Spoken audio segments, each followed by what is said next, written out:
Live from Sinsheimer Park in beautiful San Luis Obispo, California. Temperatures in the low 70s, and it's another perfect day for baseball. Couldn't be happier to welcome you into Blues Baseball on the Blues Streaming Network. Hi again, everybody.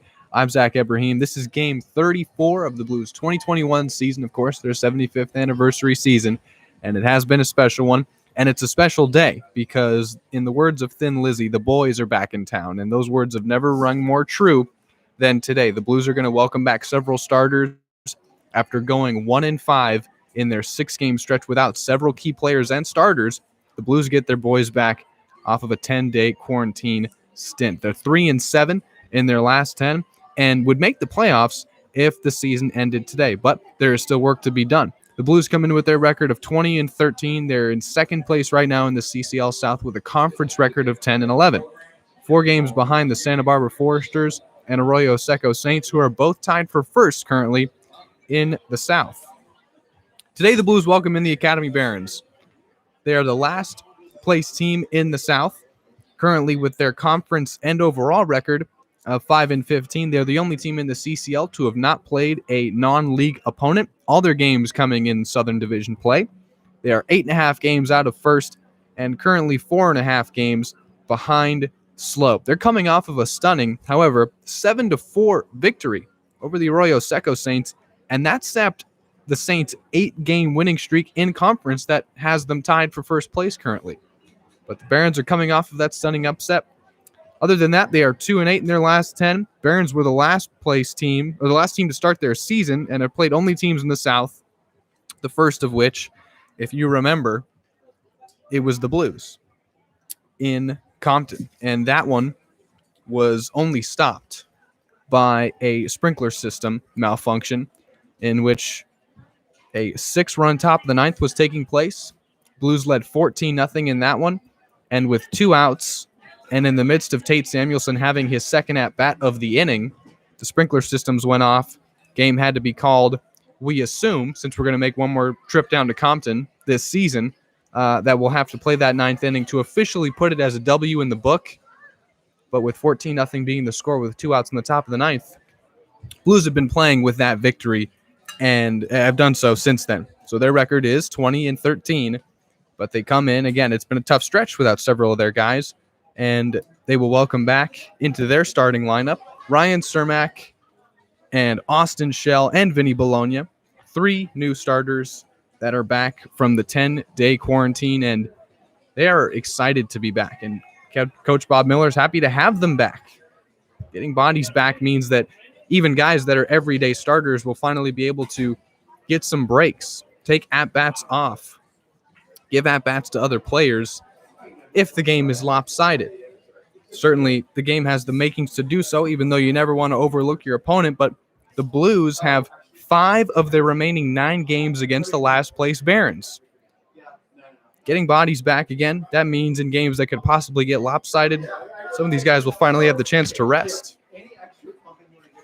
For the Barons specifically, the best and seemingly only chance for them to make the playoffs would have to consist of beating the Blues all 5 times they play them remaining this season. 3 of their 5 W's have come against the Saints twice and Foresters. So they played the role of spoiler before, and we'll look to do so here at Sinsheimer Park. Again, it is game 34 of this Blues season, and it is the Blues and Barons for the second time this season. Blues coming off of back-to-back 3 straight losses, and the Barons coming off of their upset victory. Blues will pitch Heston Toll tonight, and Toll is coming off of an outing against the Riptide in which he gave up 2 earned runs on 4 hits, struck out 4 and walked 2. It was his shortest, tied him for his shortest outing. Oddly enough, it came against the Riptide twice, 3 1/3. He has given up 5 of his earned runs this season. He's giving up 7 on the season, 5 of which have come against the Riptide. This will be his first start against the Barons, and the Barons will send their man, their CCL All-Star, Chase Chapman, to the mound, and that's who we saw in Compton back in June. And Chapman will have to pitch against a Blues lineup that, as mentioned, is welcoming back 3 starters: Bologna, Cermak, and Schell. First pitch just moments away. We'll have starting lineups and the national anthem for you when we come back. Going to take a short break and be right back with you. You're listening to Blues Baseball on the Blues Streaming Network.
Blues and Barons for the second time this season coming up in just a moment. The Barons, as mentioned, they were the last team to start playing this season in the CCL. That's why they come in having played only 20 games. This will be their 21st. As mentioned earlier, this will be the Blues' 34th. And with just 9 games remaining, Blues would make the playoffs if the season ended today.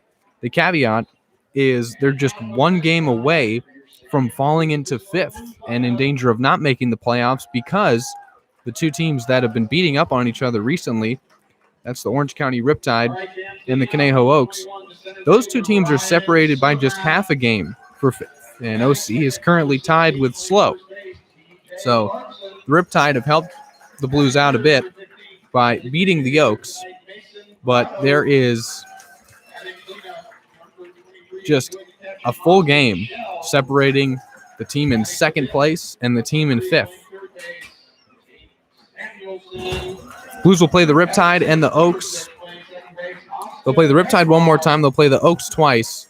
But you have to take advantage of games against these Barons who are in last place, who have been reeling all season, and who you handled fairly in Compton. Starting lineups have been introduced.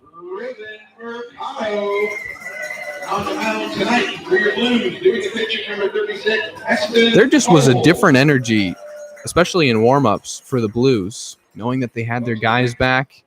And, of course, as always, great energy here at Sinsheimer Park as the crowd continues to file in. We're going to have a nice rendition of our national anthem coming right up, and I'm going to step aside for that. I'll be right back for you for starting lineups after this rendition. They've got five fire levels, and they have emphasis on building lasting friendships and also instilling values and dedicated effort and commitment, personal and social growth and inspiration. Thanks for coming out. Here is the Central Coast Youth Chorus.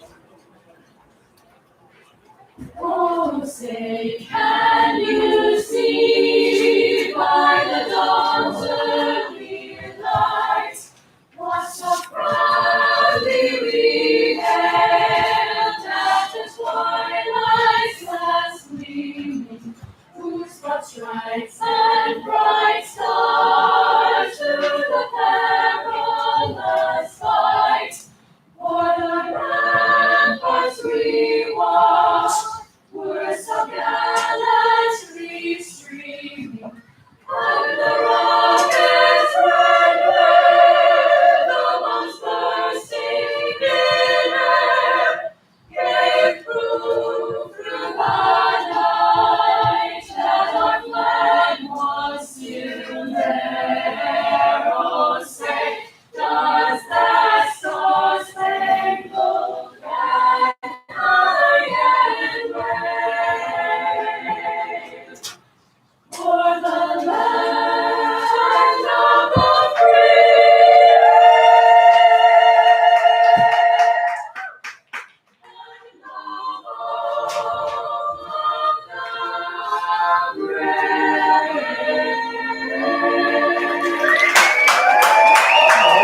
And with that, we're ready for baseball here on the Blues Streaming Network. Blues and Barons coming right up. Heston Toll warms up, and the right-hander out of Arkansas will face a Barons lineup that goes like this. Leading things off is the left fielder, Jordan Williams. Batting second is Nicholas Malbrough. He's the second baseman as well. James Williams bats third, and DHs. Jalen Williams is in the cleanup spot. Playing first base, Alec Gonzalez, CCL All-Star, top 7 in the CCL in batting average, bats fifth and plays third base. Julian Boyd is the center fielder. Robert Brew is behind the plate calling the game and doing the catching. Ronnie Belton is the right fielder, and Alex Rodriguez, no, not that Alex Rodriguez, but he is playing shortstop. He bats ninth and rounds things out. They'll have Chase Chapman, as mentioned, another CCL All-Star on the mound. Toll warms up, an All-Star himself, made an appearance, pitched an inning in that showcase game that was at the home of the Barons at MLB Youth Academy in Compton, California. And now we welcome our neighbors from the south to the Central Coast. Here in San Luis Obispo, temperatures in the low 70s and another perfect day for baseball as we are about to get underway. Toll will face Jordan Williams, Nicholas Malbrough, and James Williams. Top third of the Barons lineup looking to play spoiler and upset the Blues here at home.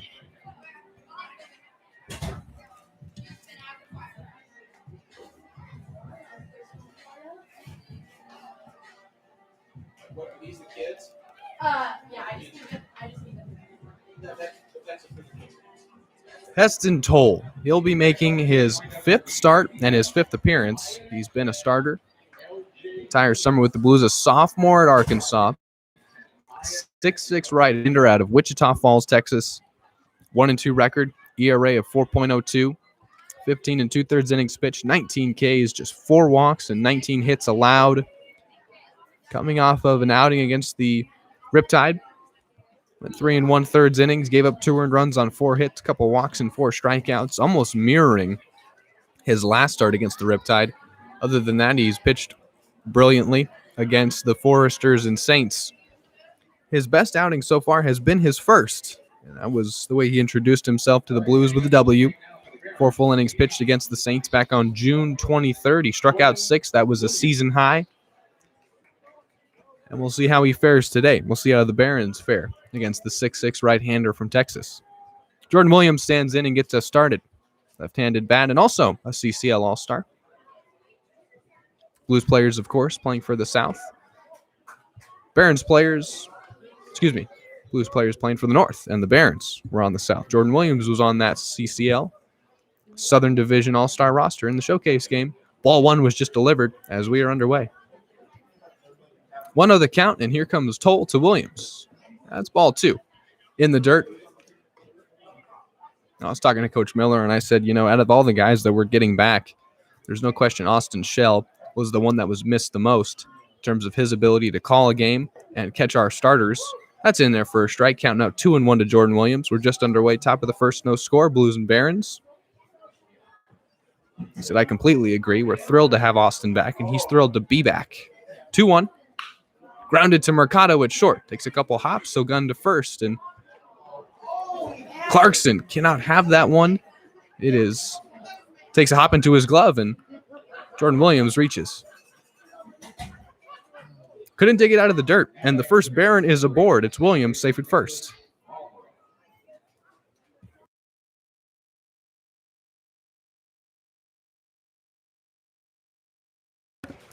So Williams reaches. First base hit of the day for the Barons. It's a single for Williams, bringing Malbrough to the plate. Swinging and missing through strike 1 from Toll. Barons get the first man at the plate on first base with a leadoff single. It's Jordan Williams safe there now, and Nicholas Malbrough standing in. 0-1 the count. Top of the first, no score. Blues and Barons here at Sinsheimer Park. Toll throws over to first, and TJ thinking he may have picked him off momentarily. Jordan Williams is indeed safe. Still at first base, and still no outs in the top of the first. Malbrough in a 1-1 count, facing Heston Toll for the first time this season. Throw over to first. Gets away, and Jordan Williams is going to take second base. Try for 3 now. He'll be into third. Throw is late. Jordan Williams, after singling to lead off the ballgame, an errant throw over to first base, gets away, and now he's at third. He's 90 feet away from scoring, and there's still no outs in the top of the first.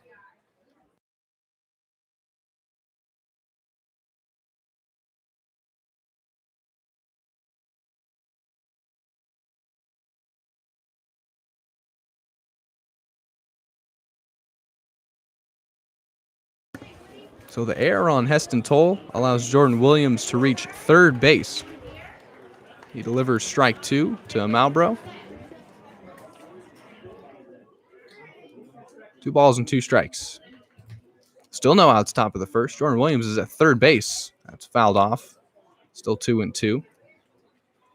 So Toll, who we thought it was just his start against the Riptide, that's what the numbers would tell you, has been prone to give up the single. Has not led to too much damage. Swung on and missed. Strike 3. There's the first out. And the first strikeout for Heston Toll. It's his 20th on the season, and he sets Nicholas Marlborough down swinging. Let's look at 3598. 3598. Here's James Williams, the man that only has to worry about hitting today. The designated hitter. Another lefty. Bats with Jordan Williams at third.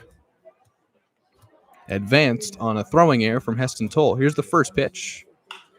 That's skied into the air, and Kretschmar is under it. He's in a shallow right, makes the catch, and Williams will not tag. There's quickly 2 gone for Jalen Williams. Heston Toll already in the top of the first, trying to strand a runner at third for the Barons, who did not score in the first game against the Blues. And that one was 14-0 in the top of the ninth before the sprinkler systems went off, and that was the only thing that could stop the Blues offense in that one. No score, top of the first, 2 outs for Jalen Williams. Strike 1.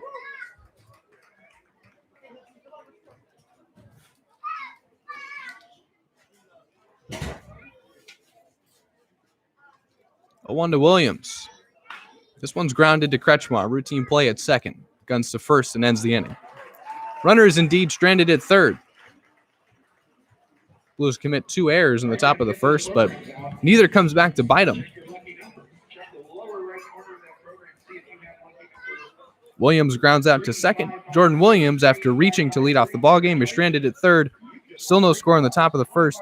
Blues bats will be up, and, well, this is a lineup that we're all thankful to see. The boys are back, and leading things off is Ryan Cermak. Fresh off his 10-day quarantine, he's playing center field and leading things off, followed by TJ Clarkson, who went deep yesterday. He's still in the 2-hole and still playing first base. Mason Grotto DHing today and batting third. Welcome back, Austin Shell, the man doing the catching today, will bat cleanup, followed by Tate Samuelson. Third baseman, Austin Kretschmar, of course, still in there. Vinny Bologna is back and playing left field. Thomas Strinka in right, and Ruben Mercado rounds things out and bats ninth against the CCL All-Star Chase Chapman, who this will be his second start against the Blues. The first was the first game for the Barons, their season opener, their home opener, and Chapman impressed. Lefty on the mound will pitch against the Blues for the second time this season. Bottom of the first coming up, and the Blues bats. Cermak, Clarkson, and Grotto facing Chapman when we come back.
Bottom of the first underway, and here's the first at-bat back for Ryan Cermak. He hasn't played in 6 games. Blues went 1-6 in those 6 games. Him and several starters were out. We welcome back Cermak, Shell, and Bologna in this starting lineup alone. Heston Toll, who pitched a scoreless top of the first, stranded a runner at third with no outs. And now his offense will look to pick him up. It's Chase Chapman facing the Blues for the second time this season. Chase Chapman, sophomore out of Florida Gulf Coast, a 6-foot left-hander out of Cape Coral, Florida. 0-1 record, 3.78 ERA. This is his 6th start and 7th appearance overall. Also has a save in his one appearance that wasn't a start. First pitch to Cermak. Outside ball 1. Back on June 17th, if you can believe that we're already in late July. Went 3 full innings. Did not allow a hit. 1-0. Cermak sends one out to left. Going back. It is gone. Welcome back, Ryan Cermak. Leadoff home run. It's 1-0 Blues.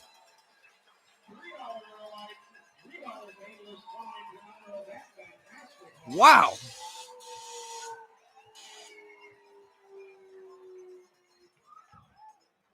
Second pitch of the game is sent out to left, and it is 1-0. Cermak homers for the 3rd time this season and has his 23rd RBI to put his team ahead. 1-0. Here's the man who went deep yesterday. It's TJ Clarkson. First hit and run Chapman has allowed to the Blues this season. That's strike 1. TJ, who's been an on-base machine, put in the 2-hole yesterday. Went deep against the Foresters for his 2nd home run this season. Cermak just hit his 3rd. Bounced to the plate, and the count's 1-1. How fitting is that? Ryan Cermak gone for 6 games. The team struggles without him, obviously. This team's talented 5-tool center fielder comes back, and in his first at-bat, the second pitch he sees goes yard. That is bounced, and it's now 2-1 to TJ Clarkson, who has to follow that up.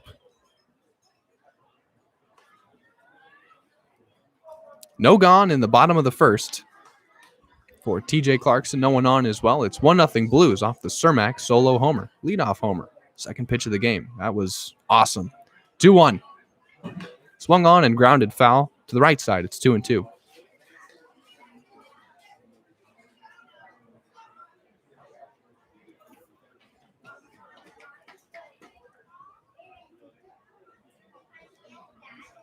Two balls and 2 strikes. Chapman deals to TJ Clarkson. Breaks outside. Count full. Chapman, who is going through the signs tonight with Brew behind the plate. And right before the lefty is set to throw, he flutters that glove. Here's a payoff pitch to TJ Clarkson. Inside, strike 3 called. TJ thought he took ball 4. Instead, he took strike 3. And that'll bring Mason Grotto to the plate with 1 gone and no one on. In the bottom of the 1st, it's 1-0 Blues off the Ryan Cermak leadoff homer.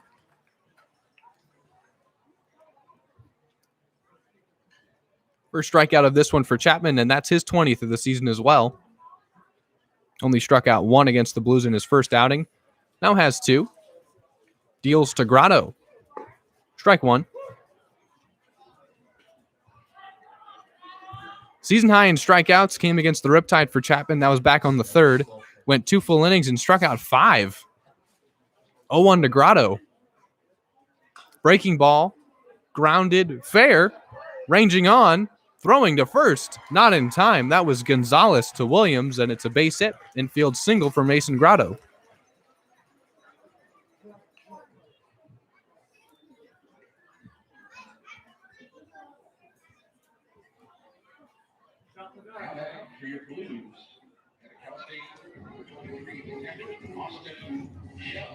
Grotto, who is getting that average back up to 400 coming into this one.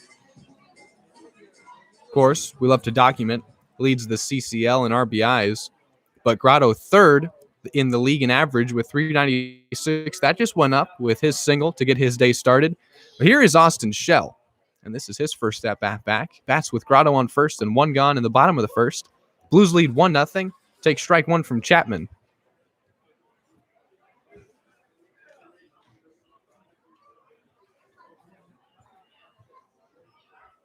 Schell in that game against the Barons went 1 for 4 with an RBI single. 0-1 the count. Chapman deals. This one is flared out to right. but will not threaten to leave. Belton makes the catch, and there's 2 gone for Tate Samuelson. Grotto's still safe at first after singling, and here comes Tate Samuelson. 2 outs in the bottom of the first. 1 man on for Tate. 1-0 Blues.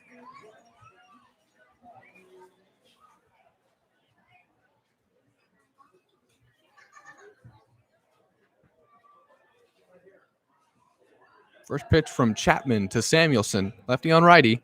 Grotto takes off for second. Breaking ball dips high. Throw in from Brew is in time to get Grotto and catch him stealing. Mason trying for another stolen bag.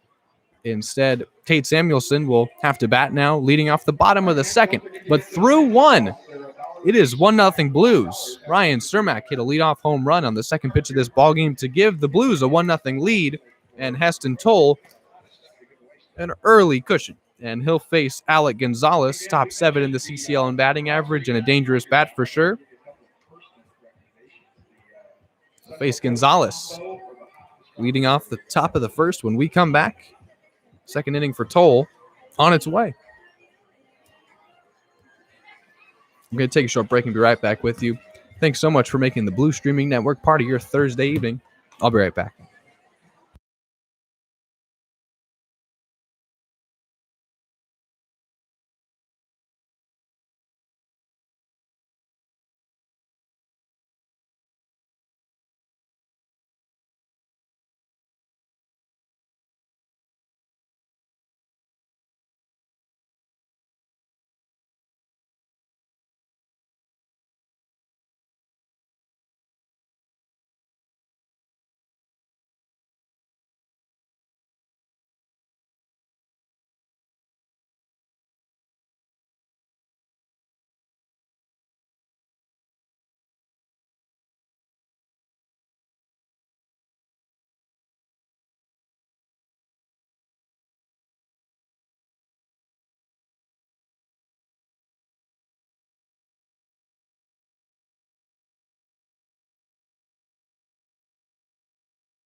Here's Alec Gonzalez standing in to face Toll for the first time, and he'll flare one out to center. Cermak has to range on, and instead it'll be Mercado making the catch in shallow center for the first out on the first pitch of the second inning.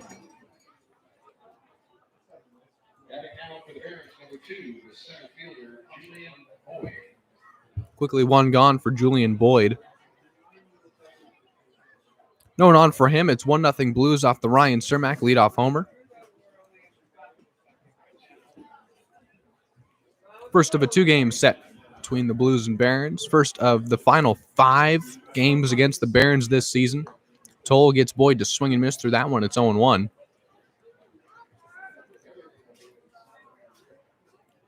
For the Barons, really their best chance to make the playoffs would be taking, if not all 5, but winning the 5-game series, you could call it, against the Blues, as this one is sent out to Cermak. He's got his catch this time for the second out.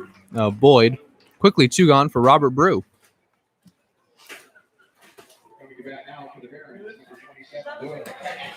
Robert Brew.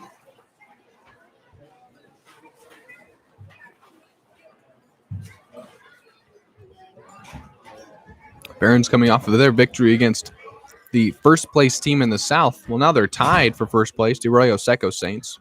They're tied with the Foresters because they lost to the Barons 7-4. Yesterday, Toll deals strike 1 to Robert Brew, the man doing the catching today.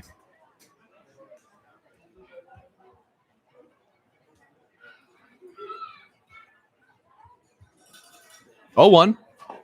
Now 0-2.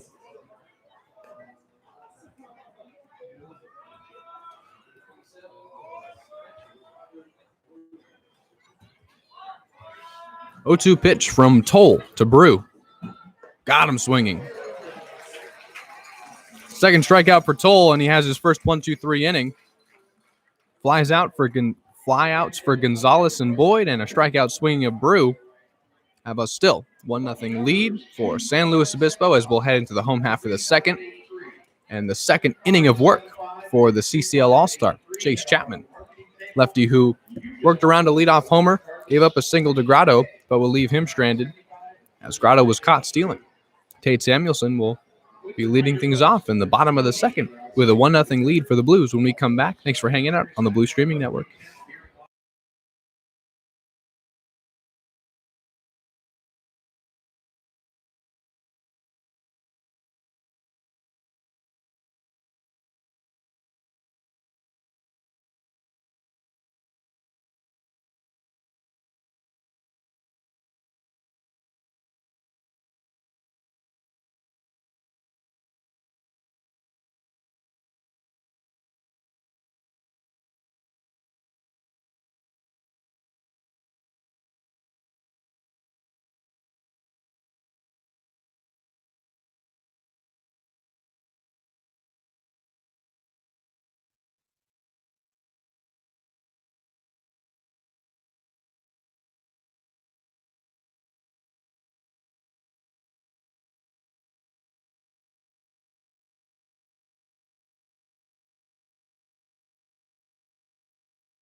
Welcome back to Sinsheimer Park here in San Luis Obispo. Tate Samuelson, local kid, goes to school at Cal Poly SLO and plays his baseball in the spring there. Local kid, hometown of San Diego. He'll stand in and face Chase Chapman, sophomore at Florida Gulf Coast. Playing his summer ball all the way across the country. Hometown of Cape Coral, Florida, finds himself playing his summer league baseball in Compton, California. And the lefty deals to Samuelson. Swung on and missed for strike one.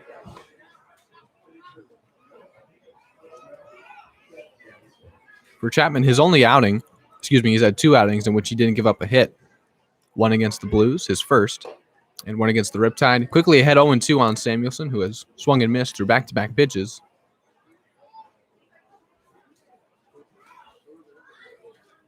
Sixth start of the season for the All-Star. Stands in. Samuelson, of course, also an All-Star. Got a base hit in that showcase game. Scored a run as well. Pops that one up in the infield to have a look. It's Williams ranging on and making the catch against the fence. As Samuelson is out, that one didn't drift into the Blues bullpen. Stayed in foul ground, and Williams able to make the catch for the first out. Now batting for the Blues, Stanford University, number 6, playing second base, Austin Kretschmar. Here's Kretschmar, and we saw Austin in the time in which the Blues were missing some starters. He had some time in the leadoff spot. He had some time in the 2-hole, and one of those guys that, of course, was getting to play with all his teammates from Stanford as the infielder stands in and takes ball 1. For those guys that were getting those opportunities and filling in, namely Kretschmar, Burton, and Vince Martinez, who's not in the lineup today, saying, knowing that we were going to play every day certainly helped. Here's a 1-0, and that's in there for a strike count even at 1-1. Specifically for a guy like Grant Burton, who has had to fill into Ryan Cermak's role playing center field. And he came out of a slump, broke out of it, homered yesterday. Burton's looked like a different player, not in the lineup today, but certainly contributed in the 6-game stretch without several starters. This one is grounded to the right side. Malbrough has it. Guns to Williams. 2 gone. 4-3 on the ground out, and here's the first at-bat for Vinny Bologna. So far, Cermak's gone deep. Shell has flown out to right, and now this is the first at-bat in 10 days for Vinny Bologna, who I ran into in the YMCA today.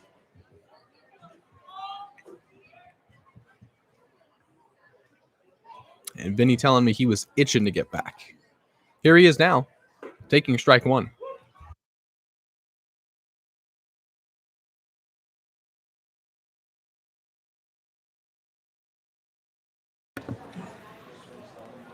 Vinny was on the exercise bike for about 30, 45 minutes, just getting his conditioning in, getting warm before he came to the ballpark today to hit BP.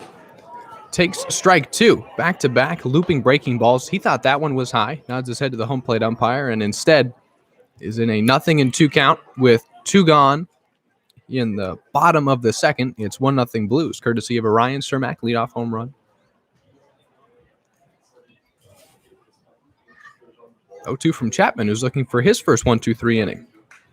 This one's fouled off as Bologna got a fastball, and it's still 0-2.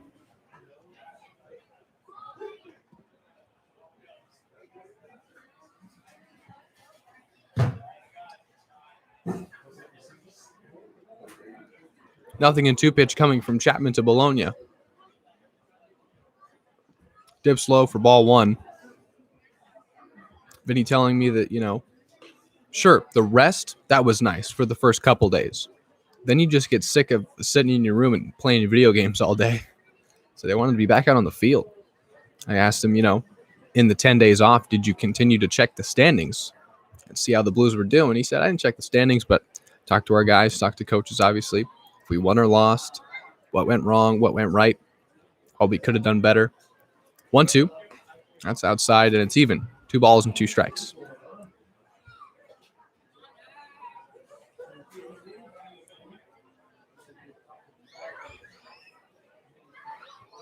Bologna playing left field as Grotto DHs.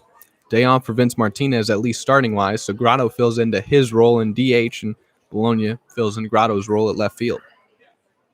2-2 pitch with 2 gone in the bottom of the second. Breaking ball dips low, and now the count is full. Bologna's worked it after taking 3 straight balls after being behind in the count, 0-2.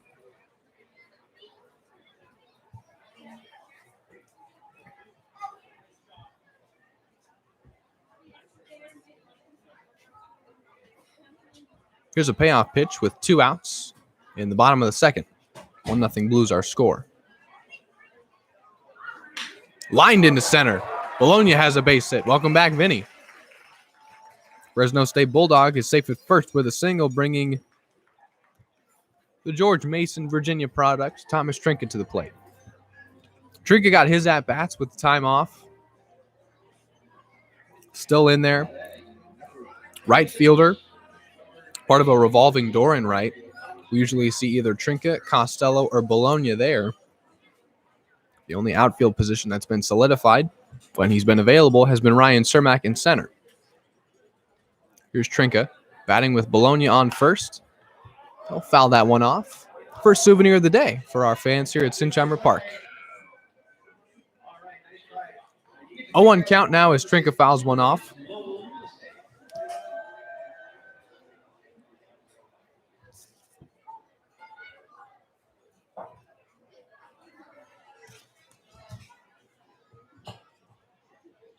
Blues have gotten their guys back and are now looking to make a playoff push. Just 9 games left in this season. Game 34 tonight. 0-1. Check swing and takes low, ball 1. Count even. Bologna safe at first with a base hit. 3rd hit of the day for the Blues. 2nd single. First was that Cermak homer. Blues lead 1-0 because of it. 1-1 the count to Trinket. 2 outs in the bottom of the second. Outside, gunning to first. Bologna safe, and Trinket is ahead in the count.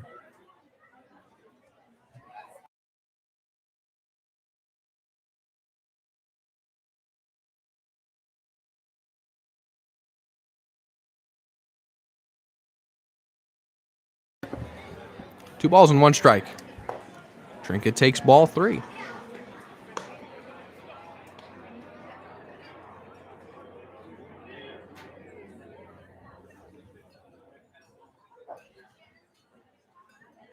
The average for Trinket has dipped below 100 for the first time this season. It's at .091. Chapman guns to first, and Bologna still safe there. Excuse me, that's just in conference play. Average is at 161 for Thomas Trinket. For Bologna, with his base hit, that might get him over 200. 3 balls and 1 strike. Grounded back to Chapman, and he couldn't corral it into his glove. Infield single for Thomas Trinket. That one was in the mitt of Chapman, and as soon as it popped out, he had to go field it and dig it out of the grass. Did a good so of making an accurate throw to first to at least make the play close. but Trinka legs out a single, and it's men on first and second for the Blues. Back-to-back base hits with 2 outs. Have Ruben Mercado to the plate. Blues lead 1-0.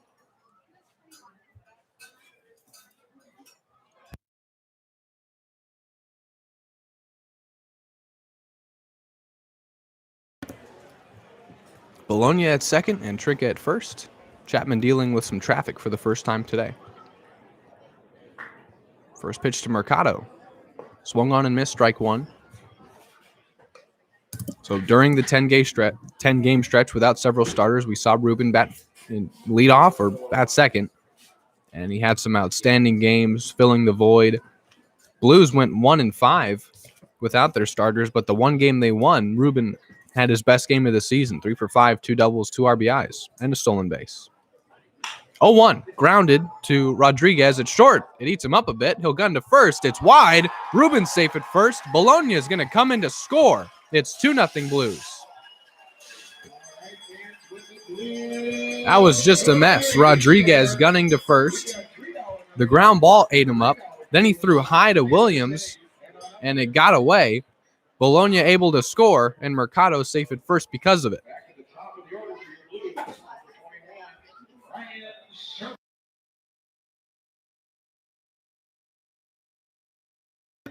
We've already seen 3 errors in this game. That's the first for the Barons. We're ruling that an E6 on Alex Rodriguez. Runners are at the corners now. Mercado at first.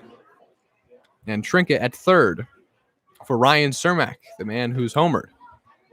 Strike one. Chapman dealing with some adversity here early. Got the first 2 outs relatively easily. Samuelson and Kretschmar. Back-to-back singles by Bologna and Trinka. And the E6 by Rodriguez, allowing Mercado to reach. Now that one's going to get away, and Mercado's going to take second base.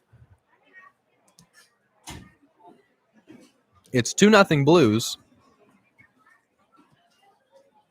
Rodriguez trying to field a ground ball. Transition from glove to hand was not clean enough. And then the throw to first was wide. Bologna came in to score, made it 2-0. Mercado's at second now, and Trinka's at third. 2 outs in the bottom of the second. Here's a 1-1 pitch to Ryan Cermak. Strike 2. And he's already seen more pitches than he did in his last at-bat. Went deep on the second pitch of the ballgame. Gave the Blues a 1-0 lead. That was Cermak's third homer and 23rd RBI. Trying to add to that total, as he is second in the team in that category to none other than Mason Grotto. Second and third, 2 outs, 1-2. Breaking ball. Misses for ball 2.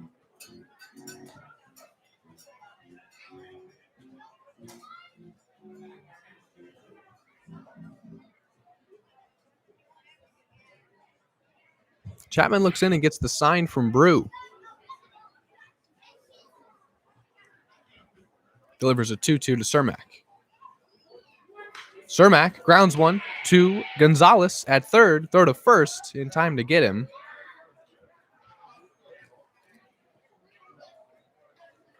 "5-3 on the ground out. Cermak strands runners on second and third. Chapman out of the inning, only having 1 run surrender on a E6 from Alex Rodriguez. Both shortstops have committed errors. Not the cleanest game so far, but the Blues will take the lead nonetheless. It's 2-0. And we're going to head to the top of the third in the third inning of work for Heston Toll. Quickly moving along here at Sinsheimer Park. Couldn't be happier to have you along with us. I'm Zach Ebrahim here on the Blues Streaming Network. Capacity crowd as they continue to file in here on a Thursday evening. Temperatures in the low 70s. Toll warms up and gets set to face the Barons bats. In the top of the third, it's 2-0 Blues. I'm going to take a short break and be right back with you. Thanks for hanging out.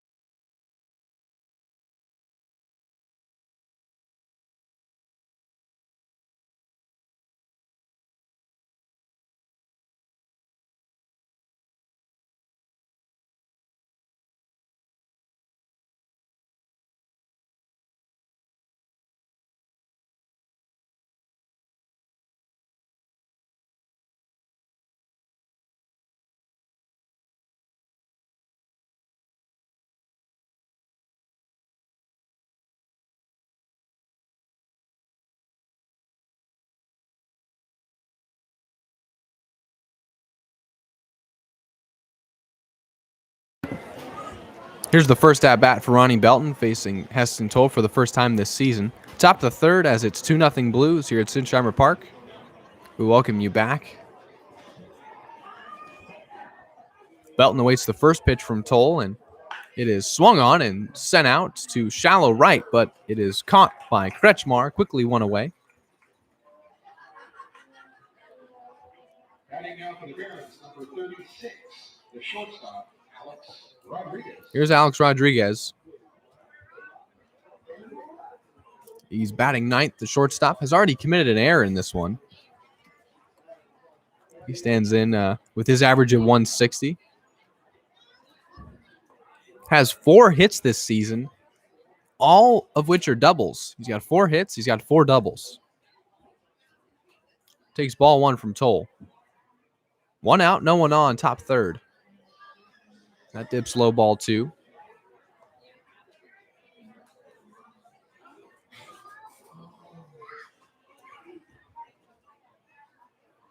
2-0.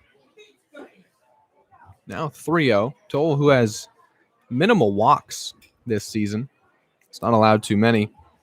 And that's been a trend of his entire pitching career, even if you look at his numbers at Arkansas. Here's a 3-0 to Rodriguez. That's in there for a strike. It's 3-1. Only pitched 10 innings, 10 appearances for Arkansas. He's a reliever there.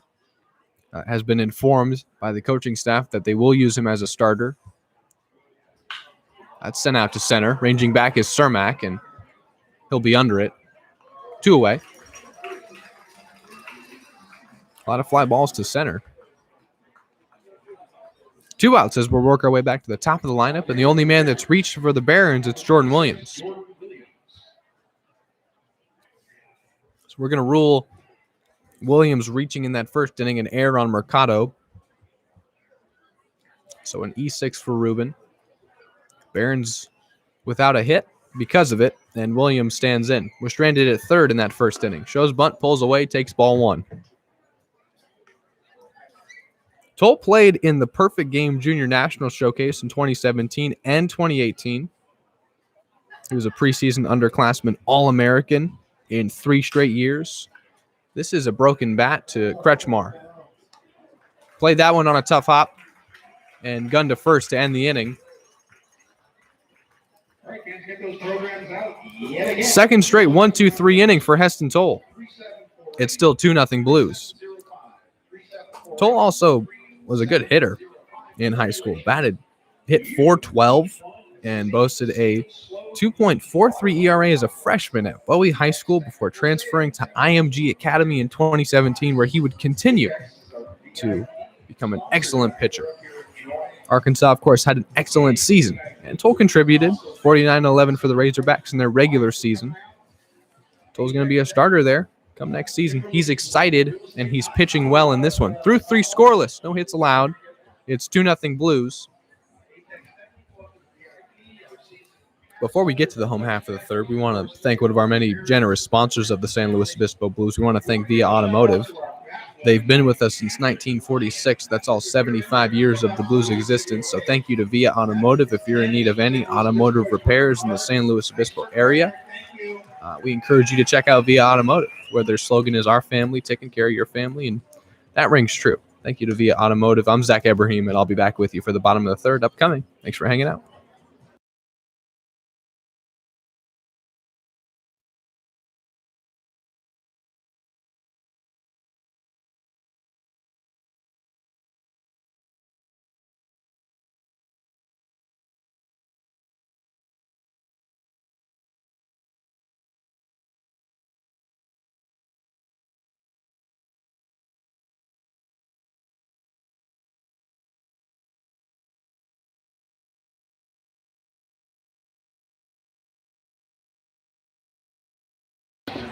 Always a short break.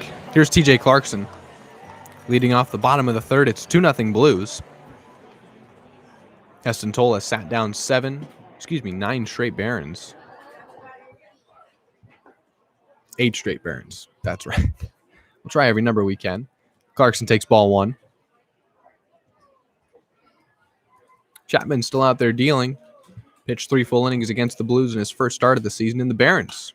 First game of this season. Clarkson, high fly ball. This one's in left. That'll be caught by Jordan Williams. Quickly one away from Mason Grotto. Had an infield single his first time up.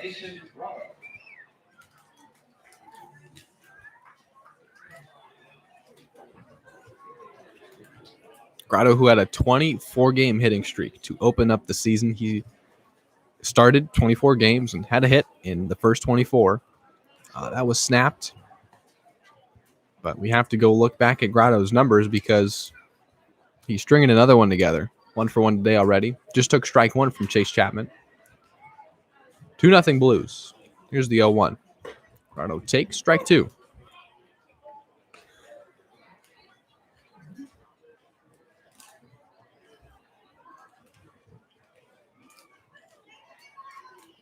Grotto in that game against the Barons went 2-for-4 with 2 RBIs, also walked. That one gets away, and it's 1-2. Pitch missed badly. He scored 2 runs off of his 2 hits. Every time he reached, he came in to score. Drove in 2 himself. 1 out, no one on. Bottom of the third. 1 ball and 2 strikes. Outside ball 2. Chapman trying to paint the corner and induce a swing of Grotto. He'll take to get the count even at 2-2. Mason's 1-for-1. Second at bat against Chapman. His 4th at bat against him this season. Here's a 2-2. Breaking ball way high. Didn't break enough. And the count's full.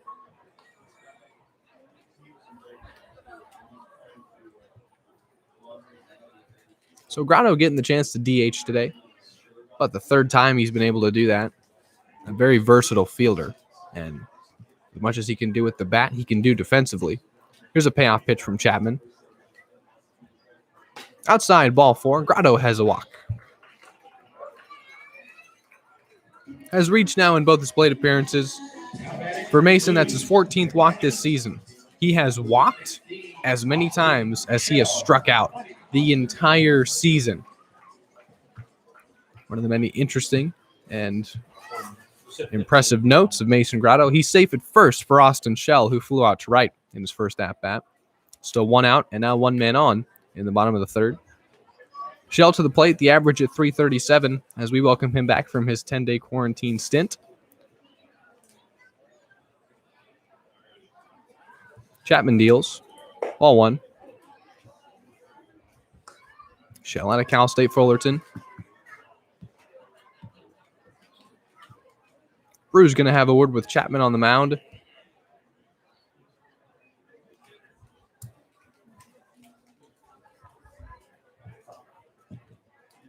Shell in his time against the Barons in his 4 at-bats. First time we went and saw him. 1-for-4, RBI single.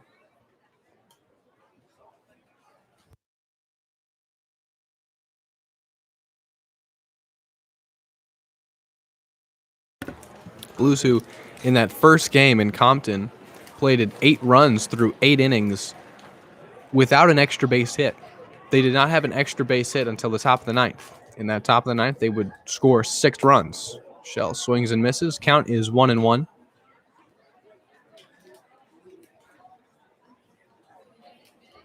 One ball and 1 strike to Shell. Grotto safe at first after taking ball 4. Still 1 out in the bottom of the third. Still 2-0 Blues.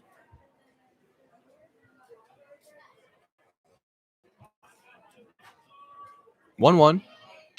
Shell cranks one to left center. This one's going back, and that is not going to be caught. It'll drop against the wall. Grotto's rounding third. Well, he'll stay put there now. It's a double for Austin Shell, and his first hit since coming back.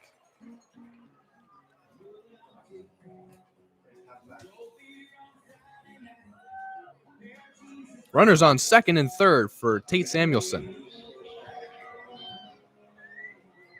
Now every Blue that has been welcomed back to the starting lineup, Cermak, Shell, and Bologna all have hits. Cermak has homered, Shell has doubled, and Bologna has singled. Here's Tate Samuelson, 0-for-1 today. 1 out, bottom of the third, ducks on the pond for Tate.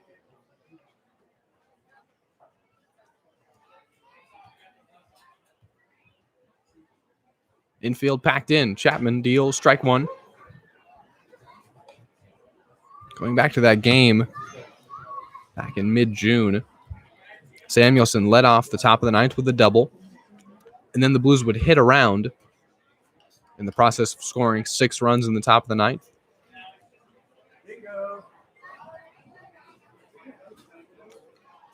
Oh, 0-1 to Samuelson. Fouled off, and it's 0-2.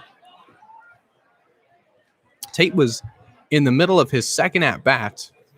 It was 14-0. His second at-bat of the ninth inning. The count was 0-2. Barons were a strike away from ending that top of the ninth.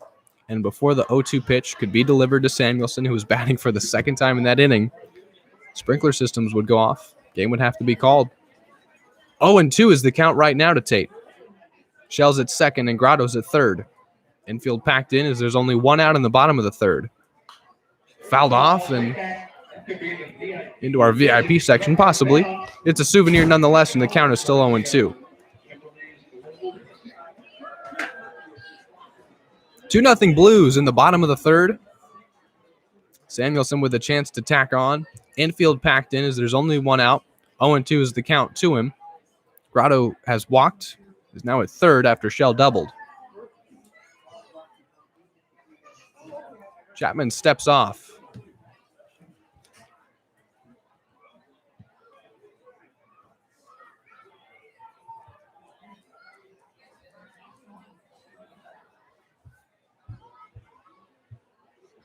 Nothing in 2 pitch coming to Samuelson. He's seen 3.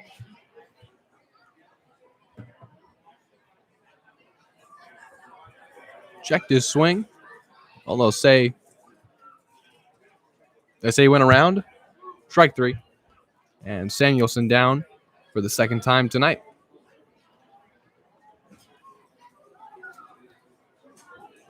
Now there's 2 outs. Frost and Kretschmar. Men still on second and third. Infield will spread back out into their normal positions. Packed in with 1 gone, and now with Samuelson striking out. That was a huge second out for Chase Chapman, as he only has to worry about Kretschmar. 2 outs, bottom of the third. Runners on second and third for the Blues, threatening to tack on to their 2-0 lead. First pitch to Kretschmar, breaking ball, strike 1. That has been the best pitch from Chapman. Even when he misses with it, it looks nice coming out of his hand. Gets ahead on Kretschmar with the off-speed pitch. It's 0-1.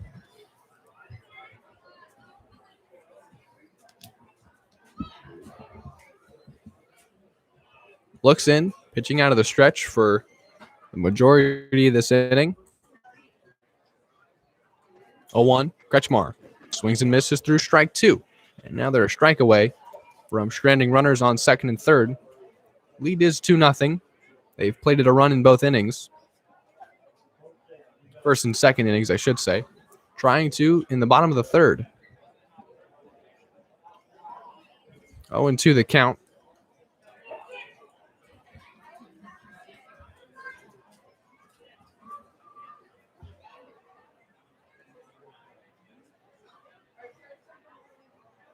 Here it is.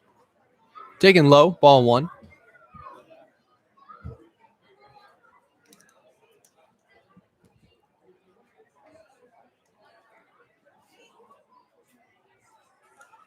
Kretschmar is a guy that when he first got to the Blues, this is where we saw him in the lineup. About the middle, bottom third, 6th or 7th in the 6 hole now. So back to where he started in his time with the Blues when he first got here. Chapman dealing with him, and 1-2 is the count. 2 outs, bottom third, 2-0 Blues our score. 2 runners in scoring position right now. Shell and Grotto. 1-2. Kretschmar takes in the dirt, ball 2.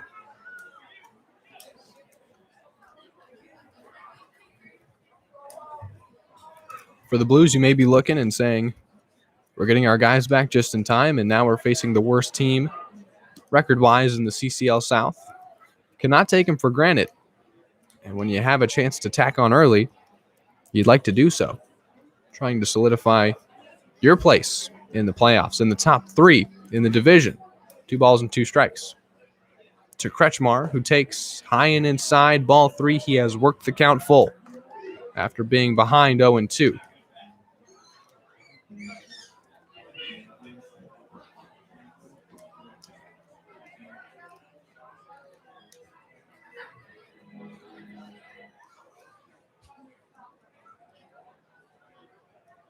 Barons and Blues for the second time this year. We'll see this team after tonight 4 more times. Once in Compton. Payoff pitch. Swinging bunt down the left field line. Chapman digs, throws to first in time. What a play from the man on the mound who got off in time, sprinted to a slow roller down the left field line, digged it out of the grass, gun to first, prevented Kretschmar from having himself an infield single and an RBI. Instead, it's a ground out to Chase Chapman, and he strands runners on second and third. It's 2-0 Blues, and Heston Toll is still out there. Top of the fourth coming up. Blues lead, but 2 runners stranded in scoring position in the process of that inning taking place. Barons have their chance to scratch for the first time against Toll. Top of the fourth upcoming, and he'll deal with the top third of this lineup. I'm going to take a short break and be right back with you. Thank you so much for joining us on the Blue Streaming Network and making us a part of your Thursday evening. I'll be right back.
Top of the fourth about to be underway. Welcome back, Sinsheimer Park. Nicholas Malbrough leads things off for the Barons in their half of the fourth. Down 2-0. Impressive by Chase Chapman in the last half inning, stranding runners on second and third for the Blues. As Toll delivers strike one. Heston has been getting outs on weak contact. He has induced 3 flyouts, a couple pop-ups, only 1 ground out. He's only struck out 2. This one's grounded to Mercado as Samuelson ran in front of him, but TJ does the stretch over at first base and takes it in for out number 1. And a nice play from Mercado. On the ground out, that goes 6-3.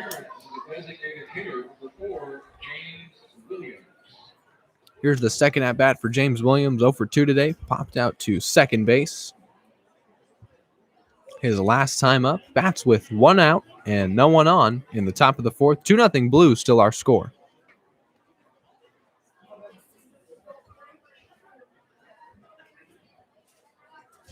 Toll kicks and deals, ball 1.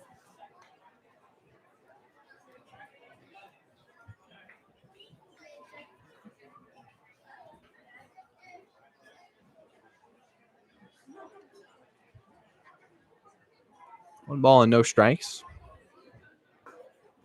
That's strike 1, count even.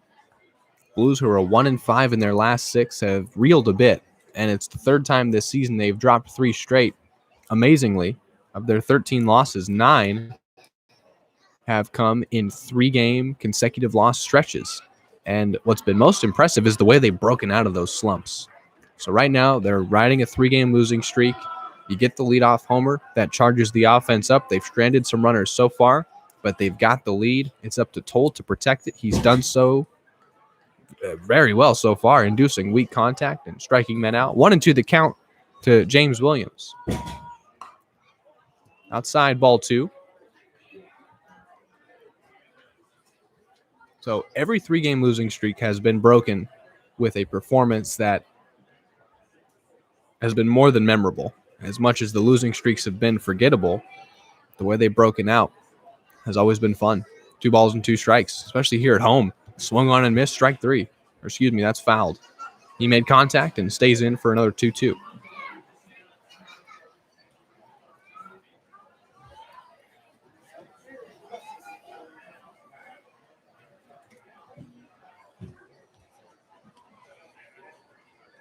Still 2 balls and 2 strikes to count to the Barons DH, batting with no one on and 1 out in the top of the 4th. His team nothing. Here's that 2-2 from Toll. In there, strike 3 called, and he got him. That time gets Williams looking. 3rd strikeout for Toll. And here's Jalen Williams, first baseman who grounded out to second. His first time up, 0-for-1 today.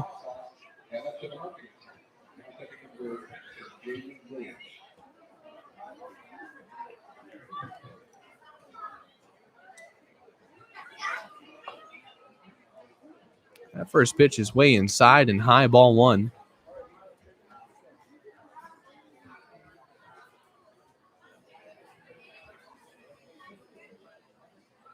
So you talk to the Blues coaching staff, you talk to players, and you ask, are you guys aware of where you are in the standings? Count 1 and 1 as that strikes in there. Some say yes. Some say they just go out and try to win the games. And we'll let the wins take care of the playoff seeding. Just let the wins take care of it. If we're winning, I know we'll make the playoffs. It's fouled off for strike 2.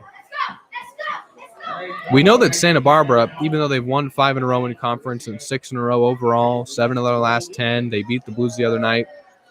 They're not going to the CCL playoffs. They're not going to Lincoln. They're going to Wichita. So take them out. That means the Blues are in second. We'll see if Williams held. They'll say he did, and the count's even at 2-2. 2 outs in the top of the 4th. So Arroyo Seco, who just lost to this Barons team, they're 9-1 in their last 10. Blues are sandwiched with the Riptide and Oaks. This one is grounded to Samuelson at 3rd.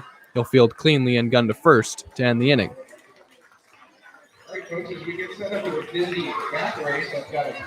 After Jordan Williams reached to lead off this game, Toll has set down now 12 straight bats. 12 consecutive outs for Heston Toll. Only 3 strikeouts. Again, a lot of weak contact.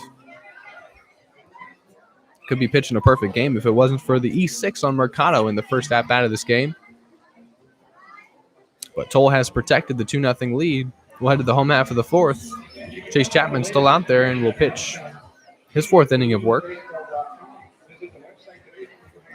Back to what I was saying about the standings. It's the Blues, Riptide, and Oaks right now.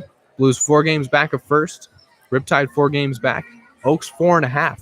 Half a game as the Blues and Riptide are tied. Half a game separates the Oaks from the Blues and Riptide. And Blues will see those teams 3 more times. Got to take care of business here. 2-0 lead and looking to tack on. Bottom of the 4th coming up. I'm going to take a short break and be right back with you.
Bologna stands in for the second time tonight. Bottom of the 4th underway. Chapman's still out there dealing for the Barons.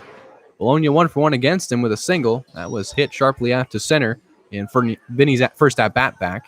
And again, this was the guy I talked to earlier today. Could tell he was on the exercise bike. He was getting himself ready physically and mentally to come back. 10 days off.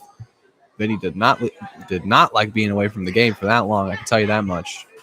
1 ball, no strikes. This one is grounded through the left side. Second hit for Bologna. He is 2 for 2 with 2 singles.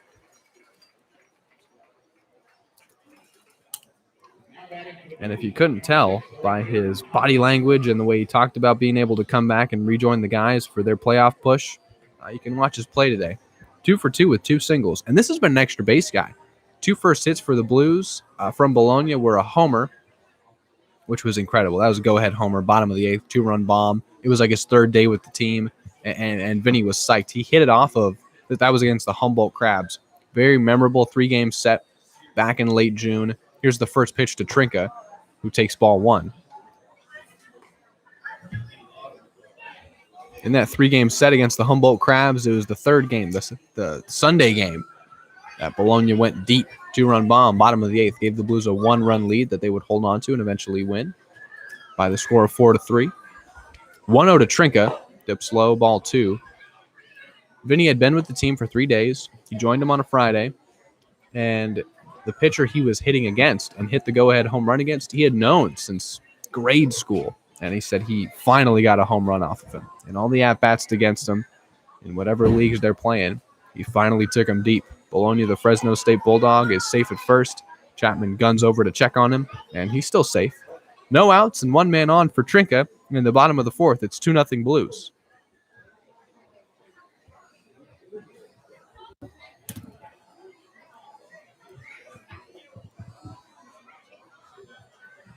Two-0 pitch.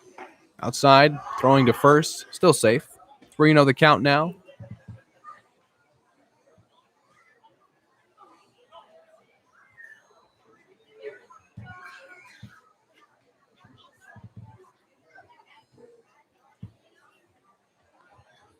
Trinka ahead on Chapman. 3 balls and no strikes. Bologna safe at first after singling for the second time tonight. 3-0. Trinka takes strike 1. Have to stand in and wait another pitch. Trinka followed Bologna's first base hit with one of his own. Bottom of this lineup so far has reached in every plate appearance they've had. 3-1. And now Trinka takes ball 4.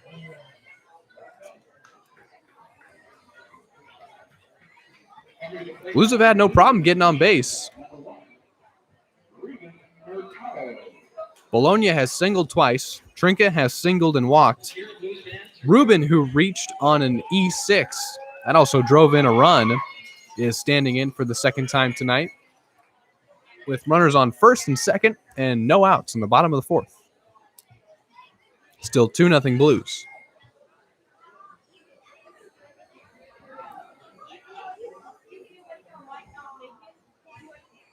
Shows bunt, pops it up. That's fair. Down the first baseline. Oh, my goodness. James Williams could not field the rolling bunt. Mercado is safe at first.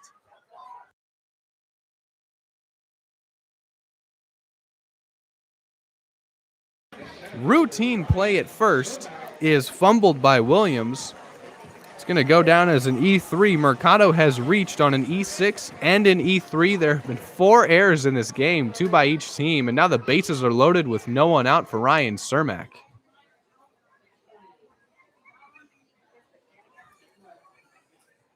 If you're just joining us, he homered to lead off the ballgame.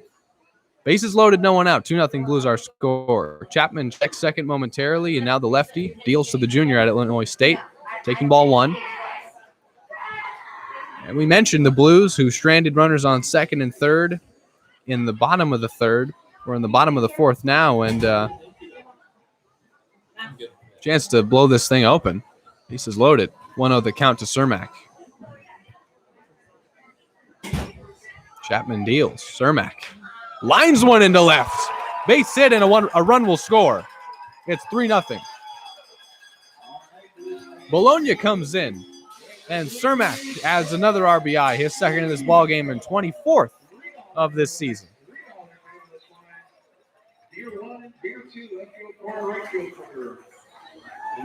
3-0 Blues. Bases still loaded and still nobody out for TJ Clarkson. TJ Clarkson.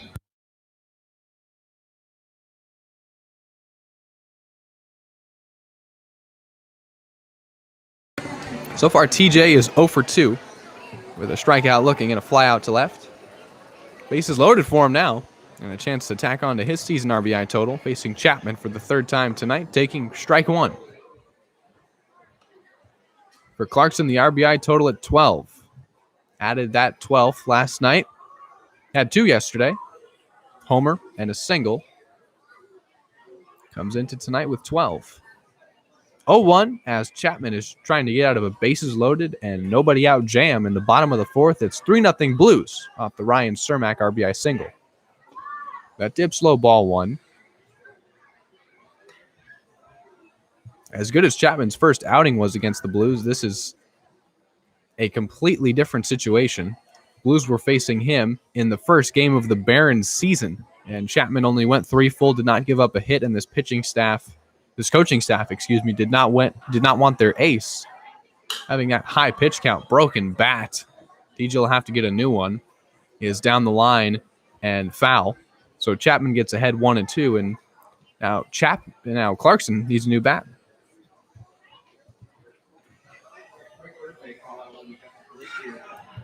Still no outs. Bottom 4. TJ will get himself a new stick and trot back out there. Due up after him is Grotto, and you'd like to get at least 1 out before you face the man who leads this league in RBIs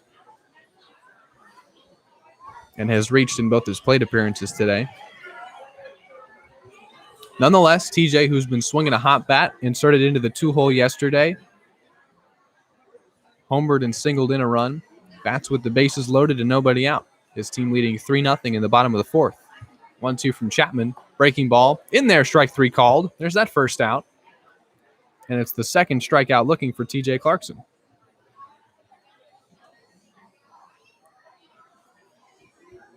Here's Mason Grotto.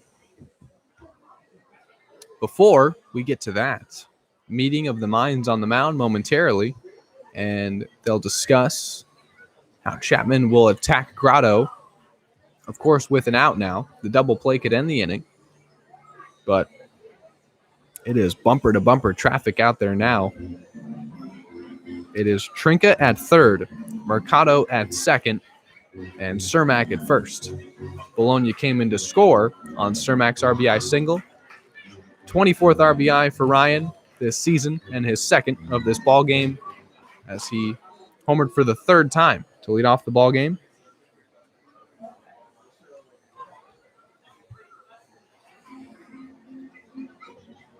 Entire infield meeting now.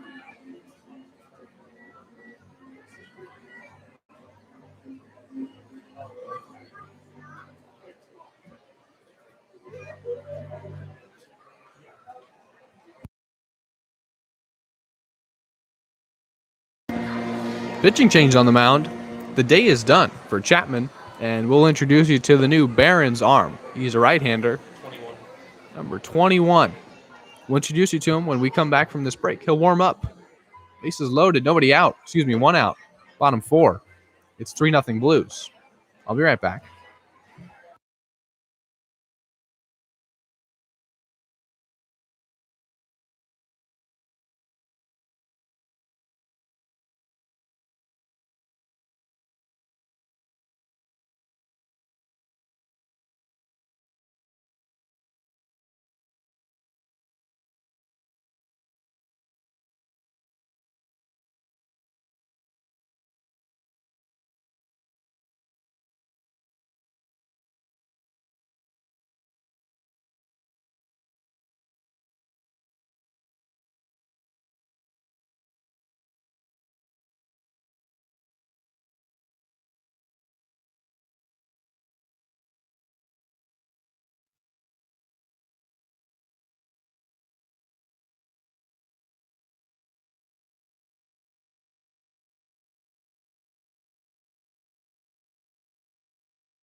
Newly inserted right-hander is a sophomore at Cerritos College. He's a 6'1", 210-pounder from Downey, California. His name is Andy Hurtado, and he has to face Mason Grotto with the bases loaded and 1 out in the bottom of the 4th, with the Blues already leading 1-0. 3-0. Grotto sends one to third, now to second, and now to first. It's a double play. That ends the inning. Did not see that coming. It's 3-0 Blues, and they strand the bases loaded with 1 out. Mason Grotto, 5-4-3 on the double play to end the inning. Hurtado does his job. Grotto takes one pitch from him and sends it to Gonzalez, who sends it to Malbrough, and over to Williams. 5-4-3 on the double play to end the bottom of the 4th for the Blues.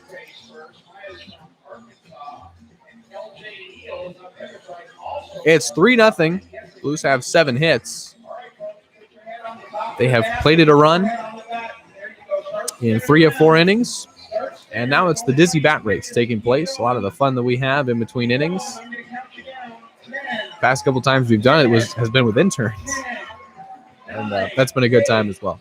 I'm going to take a short break and be right back with you. Top of the 5th coming up. It's 3-0 Blues. And the Barons bats will look to change that when we come back. Thanks for hanging out on the Blue Streaming Network and making us a part of your Thursday evening. Really appreciate it. I'll be right back.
All right, stepping into bat for the Barons, number 16, the third baseman, Alex Gonzalez.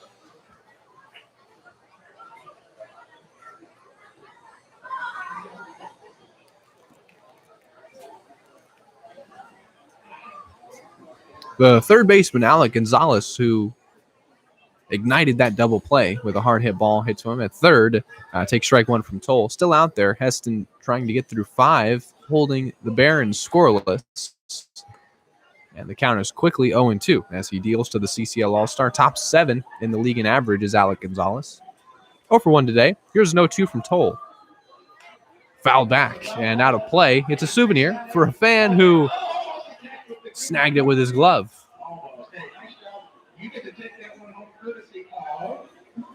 Nothing in 2, still the count as Gonzalez will see a 4th pitch. 0-2 from Toll. Dips away. Toll, who features that disappearing slider, went with it there. Count 1-2. Last time the Barons faced the Blues, of course, in their season opener, they had to face Matt Sox, and no team has been happy to face Matt Sox, the man who leads the league in strikeouts. 1-2 from Toll. Sent out to center. Cermak's been busy tonight, and he'll range to his right momentarily to make the catch, and there's 1 away.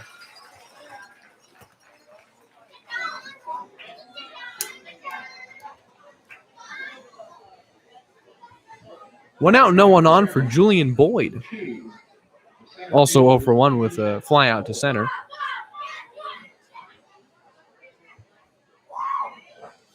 It's 3-0 Blues. They have stranded men on second and third, and they have left the bases loaded. So that 3-0 lead could be a lot more if we're talking about balls that were hit a little harder and not directly to these infielders.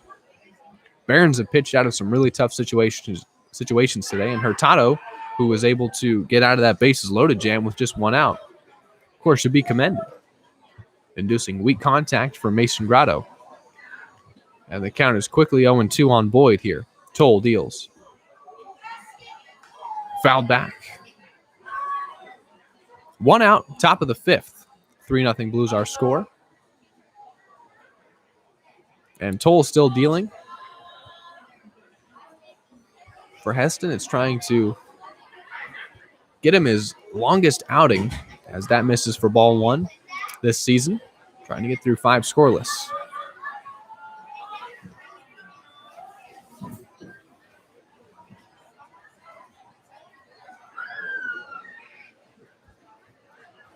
Two and two.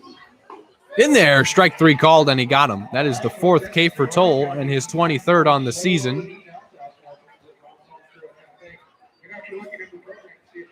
He has set down 2 men looking and 2 swinging. That brings Robert Brew to the plate, the man doing the catching. He's one of his 4 strikeout victims tonight. He'll stand in with 2 outs and no one on in the top of the 5th. 3-0 Blues our score. The Barons' only base runner was Jordan Williams, who led off the ball game after reaching on an E6 from Mercado. Brew takes ball 1. Since then, Heston Toll has sat down 14 consecutive Barons and is having his best pitching performance of the season for the Blues.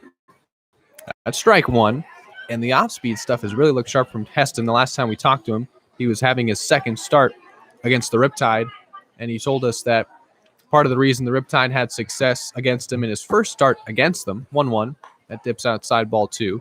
He said, I was a bit predictable with 2 strikes. They knew I was going to my off-speed stuff, and so I feel like I could pitch backwards in a couple of my next starts. Maybe start batters with the off-speed stuff. They'll be taking for strikes, as Boyd does there. Brood, does there. Taking strike 2. Count even at 2-2. 2 gone in the top of the 5th. No one on in a 3-0 ball game. Got him swinging. 5 strikeouts for Toll. He's through 5. Barons have been sat down 15 consecutively after Williams reached on an error. They've got 2 zeros and 2 errors up on the board so far.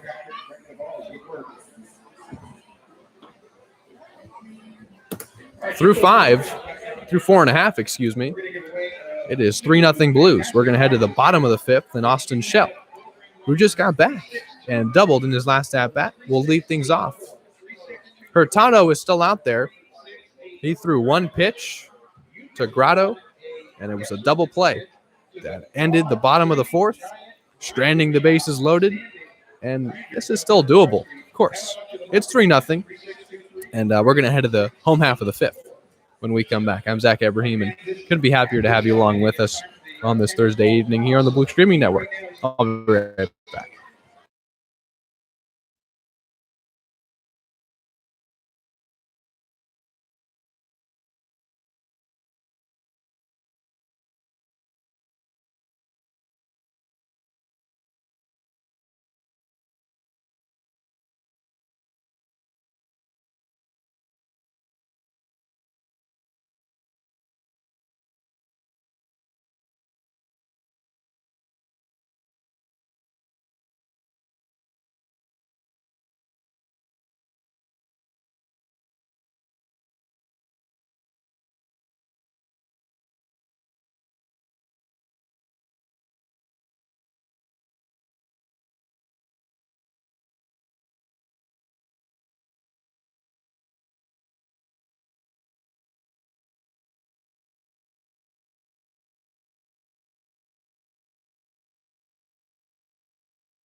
Welcome back to Sinsheimer Park. We're here in the press box. Temperatures dipping. It was 70 at first pitch, and now with the sun setting, it's the golden hour here in SLO, but those temperatures are going to dip, and it'll become hoodie time as Shell takes ball one in our open air press box.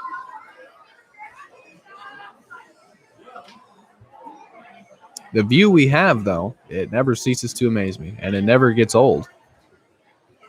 1 ball and no strikes to Shell. Leading off the bottom of the fifth with the Blues leading 3-0. And Andy Hurtado, who threw one pitch to Grotto with the bases loaded and just 1 out, inducing a 5-4-3 double play to end the inning. That could have been parlayed with a top of the fifth that would have put a little scare into the Blues if the Barons were able to do something, but Heston Toll's been too sharp today. He's set down 15 men consecutively after allowing one to reach. Or he didn't allow him to reach. It was an error by Mercado that allowed Williams to reach, leading off the game. 3-0 is the count quickly to Shell, who takes strike one. Hurtado has allowed an earned run in every one of his appearances. This is his 7th. So he's allowed an earned run in 4 consecutive appearances.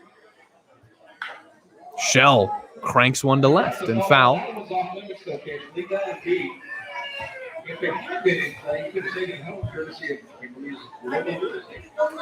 Count is full at 3-2 for Austin Shell. 1 for 2 today with a double.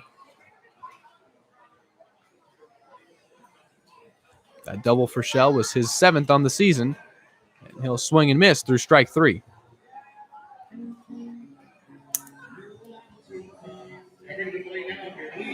Here's Tate Samuelson. 0 for 2 tonight.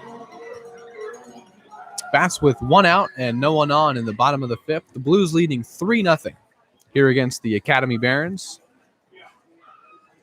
And Andy Hurtado, who's gotten 2 quick outs, deals ball 1 to Samuelson. Hurtado inserted, obviously, pressure situation, bottom of the fourth, and now facing the middle of this Blues lineup, the heavy hitters, as I would say. 1-0 the count to Samuelson. That is sent out to center, and ranging back is Boyd, who makes the catch for the second out. Quickly, 2 gone for Austin Kretschmar.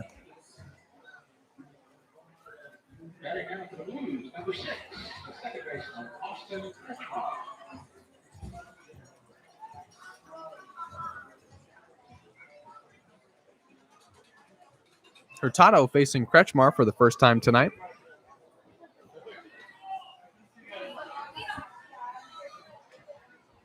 First pitch to him is taken for ball 1.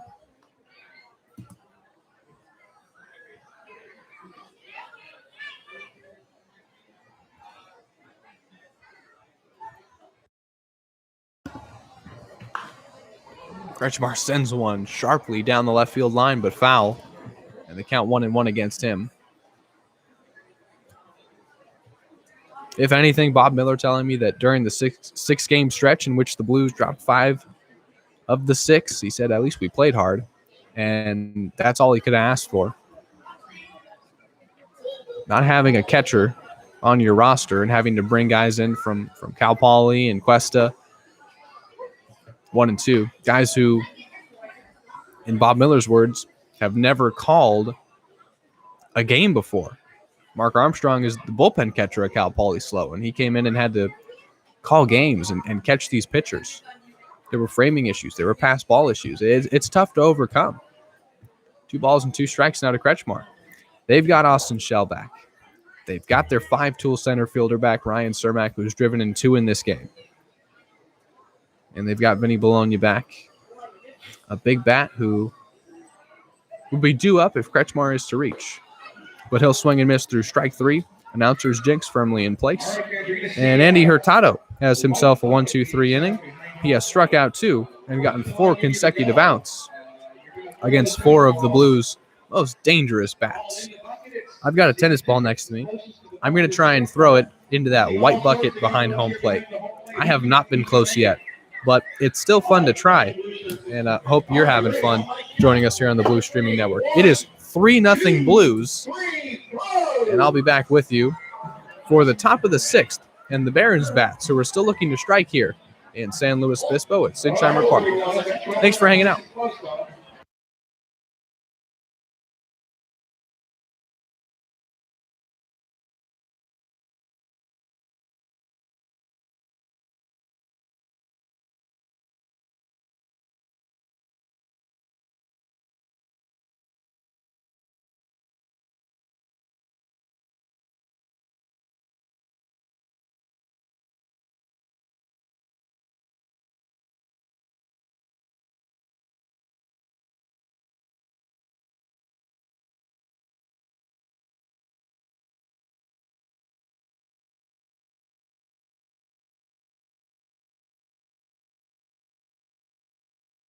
Gift certificate coming. Head on to the marketing tent. You got a Tennis Warehouse gift certificate coming.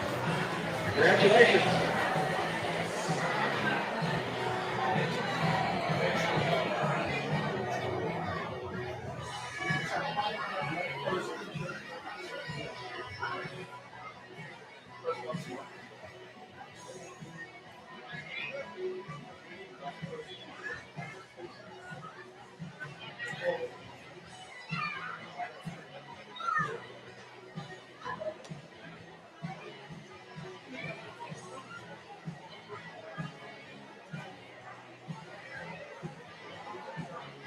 Don't forget, fans, we've got the Sinsheimer SLO Derby coming up at the end of this half inning. It's a horse race, the majesty of which really cannot be overstated. It's we've got 4 horses going. We've got Luck of the Irish, Apple Eye, Purple Haze, and Ghost Rider this year. New colored horse to drop in your program. Horse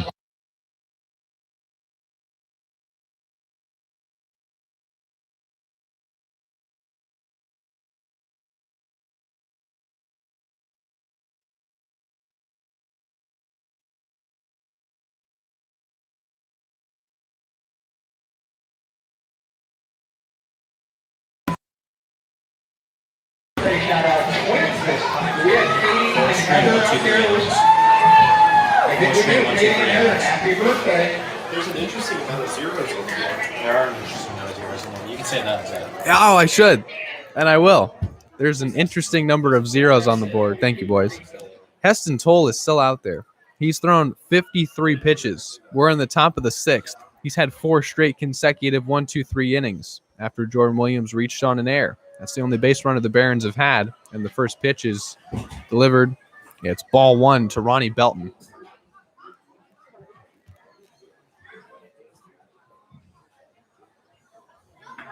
Toll has thrown now 54 pitches.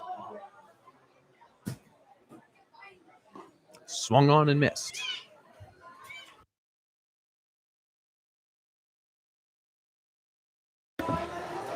One ball and 1 strike to Belton, who's 0 for 1. 3 runs, 7 hits, 2 errors for the Blues. That's the first hit for the Barons.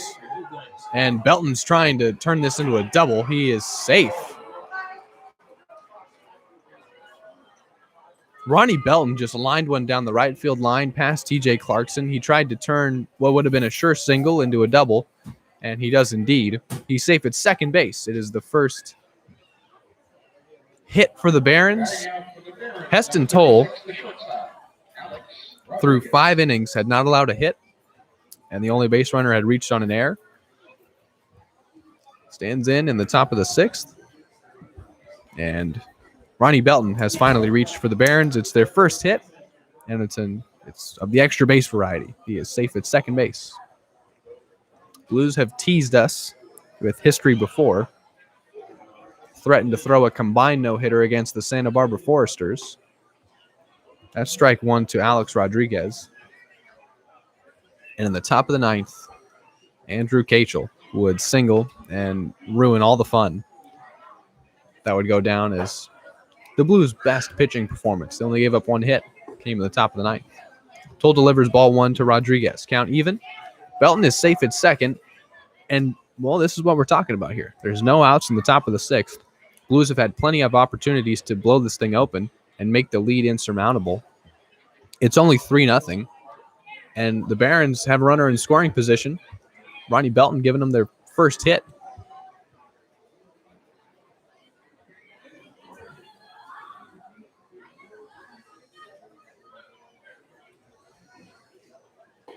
The 1-1 pitch is outside for ball 2. For Belton, that's just his second double.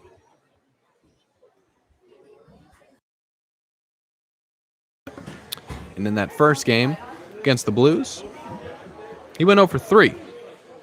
Swung on and missed strike 2. Count even at 2-2, and Toll trying to strand a runner at second for the Barons. Ronnie Belton just got their first hit, and it came leading off the top of the sixth. Toll deals a 2-2 pitch, down and away, ball 3. Rodriguez 0 for 1 with a fly out to center. Bats with the Barons' first runner on second via a hit. Jordan Williams, who reached on an error, was stranded at third with nobody out. Payoff pitch. Got him swinging. 5 strikeouts for Toll. And now we're back to the top of the lineup. And Jordan Williams, who, as mentioned, reached on an E6, advanced to second, and then third on a throwing error from Heston Toll.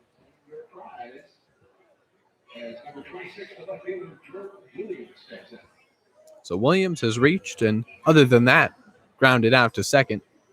That's with a man on second and 1 out in the top of the sixth. Still 3-0 Blues our score, and Toll still out there trying to get through 6. Scoreless. Swung on and missed strike 1. Toll's gotten 3 strikeouts, swinging 2 looking, adding to his season total, giving him now 24.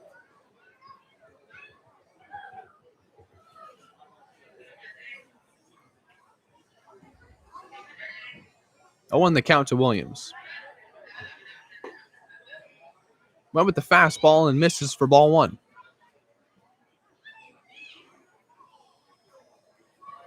Blues certainly can look back at this one, and in what would not be a pressure situation per se, if they're able to drive in more runs with the bases loaded and runners on second and third, breaking ball misses high, ball 2.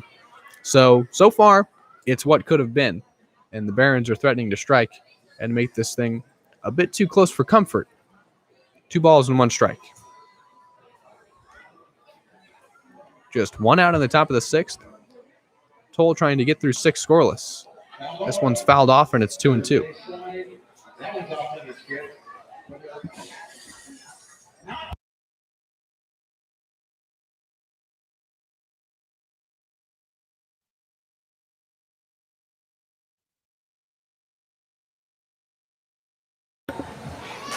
Two balls and 2 strikes. The count to Jordan Williams. Got him swinging. 6 strikeouts for Toll.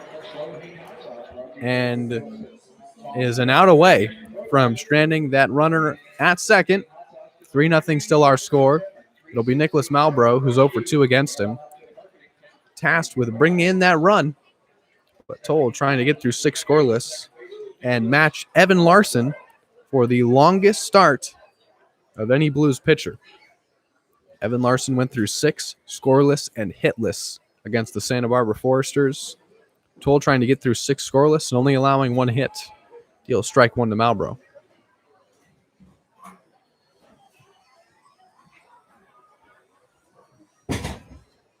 No balls and 1 strike.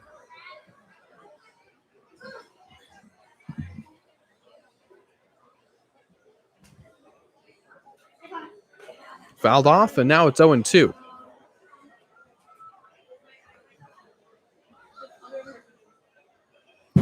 Malbrough, the average at 302. He's a sophomore at Mission College, hometown of San Jose. NorCal guy. Toll a strike away from getting through 6 scoreless. He has struck out 7, excuse me. 0-2. Dips outside, ball 1.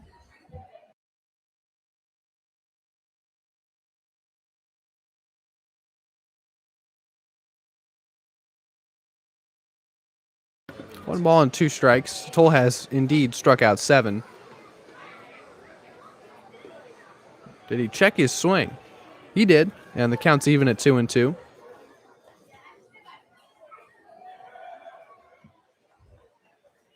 Marlboro trying to add to his RBI total of 9. That's where it stands for the 300 hitter. It's Belton at second and 2 gone in the top of the 6th. 3-0 Blues our score. And this one is lined to Mercado at short, deep in the hole, throwing to first. That was a laser to first base from Mercado, and that ends the inning. Top of the 6th is over. And Heston Toll is indeed through 6 scoreless, 7 strikeouts. He stranded a runner at second. It's the only hit he allowed, a double to Ronnie Belton.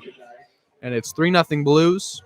And we're going to head to the home half of the 6th, with that being our score. And I'm Zach Ebrahim. Hope you enjoyed this one as much as I have. Big game for the Blues, trying to take advantage of 5 remaining against the last placed Academy Barons. Starts with a win here at Sinsheimer Park, trying to break a 3-game losing streak, and are on pace to do so. Bottom of the 6th upcoming. We'll have the Blues bats for you when we come back. Hurtado's still out there dealing for the Barons. Can he have another scoreless inning? Stay tuned to find out. I'll be right back.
Vinny Bologna, who's 2 for 2 with 2 singles, leads off the bottom of the 6th for the Blues, leading 3-0 against the Academy Barons. Blues trying to snap a 3-game losing streak. Their record at 20-13. This is game 34, and Bologna sends one out to center. That one is going to drop. Vinny's 3 for 3 in his first game back. It's the most hits Bologna has had in a game this season, and it comes after a 10-day quarantine stint. And has come back. 3 for 3, 3 singles. Trinka has reached in both his plate appearances, has singled and walked. Has followed up Bologna's base hits with getting on base himself. And the bottom of this lineup, Trinka sends one to right. Bologna's going to round second and head into third. It's another hit for Trinka. Runners at the corners with nobody out for the Blues.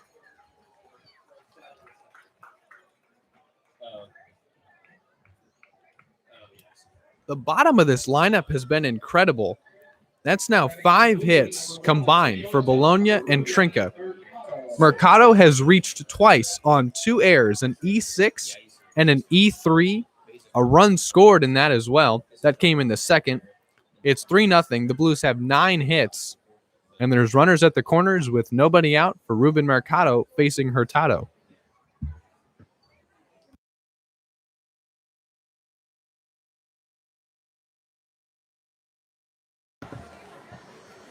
Bottom of the 6th. Mercado stands in. Has reached on both of the Barons' errors. taking strike one on a breaking ball.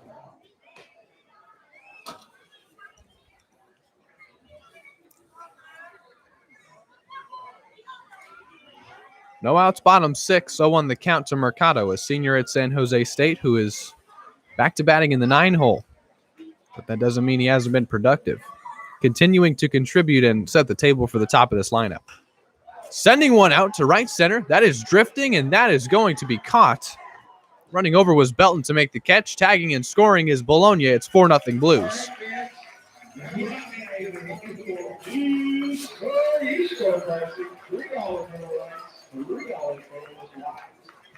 It's a sac fly and an RBI for Ruben Mercado to make this a 4-0 ball game. And remaining safe at first is Trinka after his base hit. But now it's Ryan Cermak, who has driven in 2 on a solo homer that led off this ball game and an RBI single. Back in the bottom of the 4th. Cermak will show bunt and pull away, taking ball 1.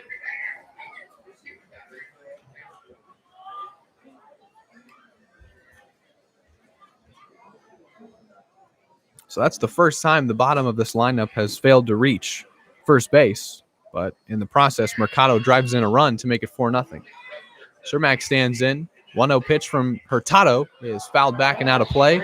It's another souvenir for a fan, and that gets the count even at 1-1.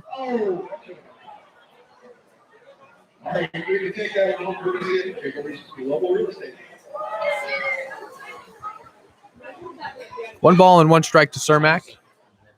Homered for the third time, back in the first.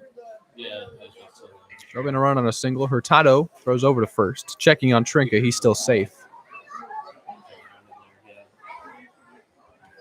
One of the balls went in that room and then out.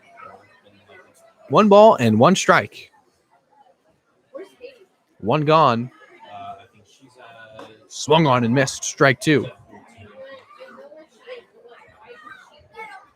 Oh, because there's a rotation. Blues now have 4 runs on 9 hits. Barons finally got their first hit. It was a double from Belton in the top of the 6th. Heston would strand him. 4-0 our score. Hurtado deals a 1-2 to Cermak. Breaking ball is fouled off to the left side. Count and situation remain the same. It's 1-2. There's 1 out with Trinka on first in this 4-0 ball game here in the bottom of the 6th.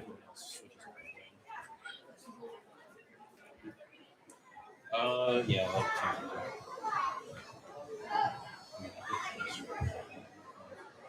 1 ball and 2 strikes now.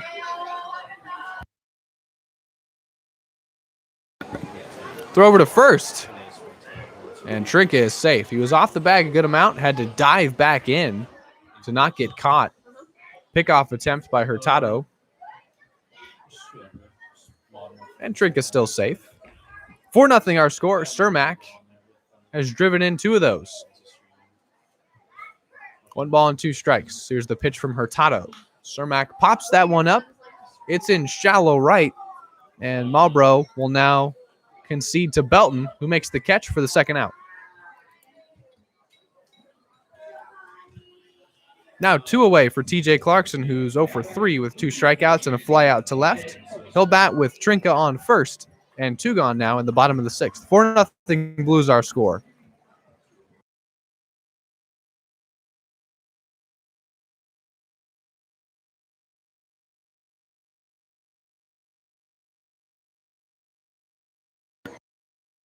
TJ, who homered yesterday and drove in 2 runs, is 0 for 3. Swinging and missing through strike 1 from Hurtado. So Hurtado has now given up a run in 5 consecutive appearances. Blues have not necessarily strung hits off of him. The back-to-back singles, the best they've done with Bologna and Trinka. 0-1. Cermak flares one out to left. Ranging back is Williams. He'll make the catch to retire the side, but not before a run scores. And this ball game is now 4-0 in favor of the Blues as we're going to head to the top of the 7th. And the Barons bats will look to scratch. They got their first base hit, and we'll see if Heston Toll's day is indeed done. We suspect that it is. He went 6 full, holding them scoreless and just 1 run to his credit. We'll introduce you to the new Blues pitcher, if there is indeed one, when we come back. I'm going to take a short break and be right back with you. Thanks for hanging out on the Blues Streaming Network and making us a part of your Thursday evening.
Welcome back. Top of the 7th, about to get underway. It'll be James Williams leading things off for the Barons, who trail 4-0. And it is indeed a new pitcher out there. Heston Toll gets through 6 scoreless. He strikes out 7. He holds them to 1 hit.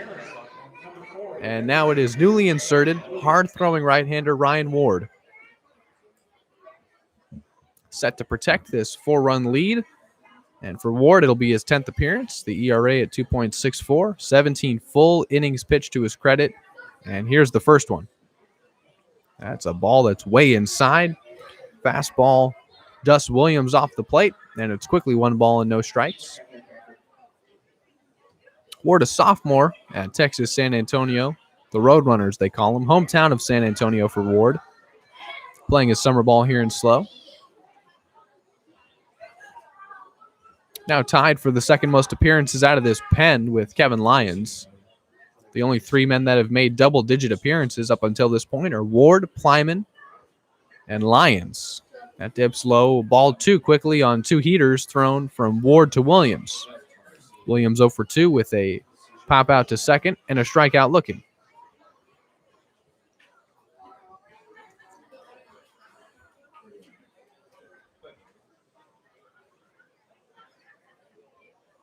This is James Williams, and due up after him is Jalen Williams, DH and first baseman. 2-0 the count.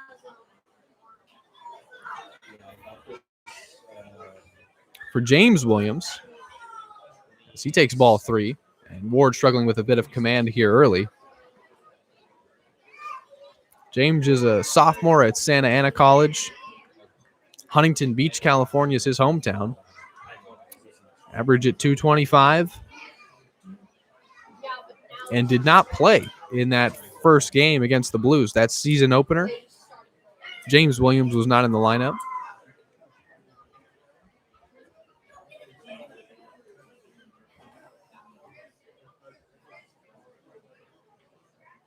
Three balls and no strikes. Ward's first at bat out of the pen. Here's a 3-0. Ball 4. It's a 4-pitch walk to James Williams to start off the top of the 7th for the Academy Barons.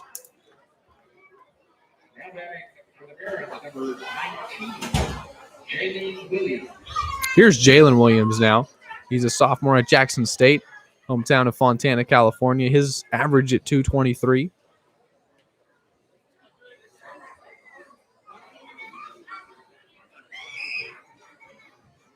For James Williams, that's his 6th walk. And Ward has thrown 5 pitches out of the pen, none of which have been strikes. 1-0 the count to Jalen Williams, who is also 0 for 2. 2 ground outs to second and third. Batting with the man on first, and no outs in the top of the 7th. This one is sent hard down the right field line. It's 1-1.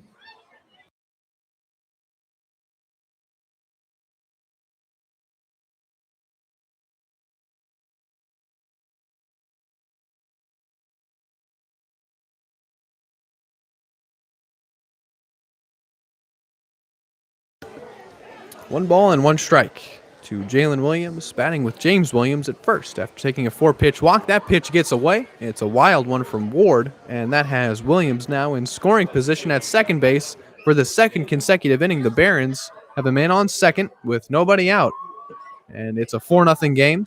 Ward trying to protect that lead for the Blues right now will have to do so and strand another runner at scoring position. This time, it's James Williams. 4-pitch walk to lead off the top of the 7th. Now at second, after a wild pitch was delivered from Ward to Jalen Williams. 2-1 the count. A lot to keep track of here. Here's the 2-1 from Ward. Dips outside, and Shell able to hold on to that one. It's 3-1.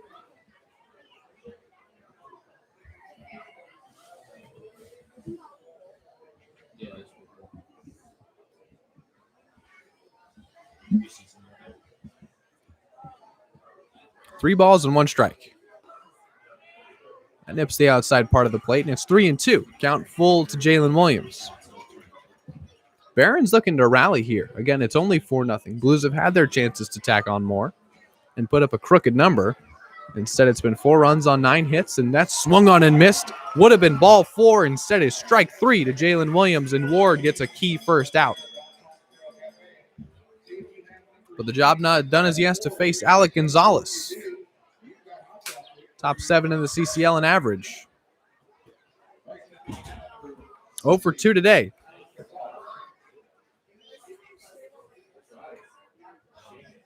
Ward checks second momentarily and deals the first pitch to Gonzalez. Ball 1. Ward has thrown 3 strikes.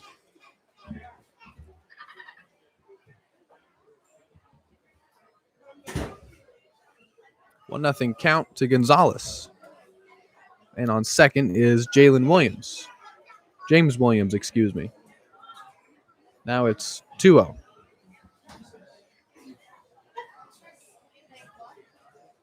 Top of the 7th, just 1 out. And that was the strikeout swinging. Here comes pitching coach Dean Traynor to have a word with Ryan Ward. The command issue's noticeable, and Dean Traynor going to have a word with his reliever now. 4-0's the lead, but still have to be careful with Alec Gonzalez.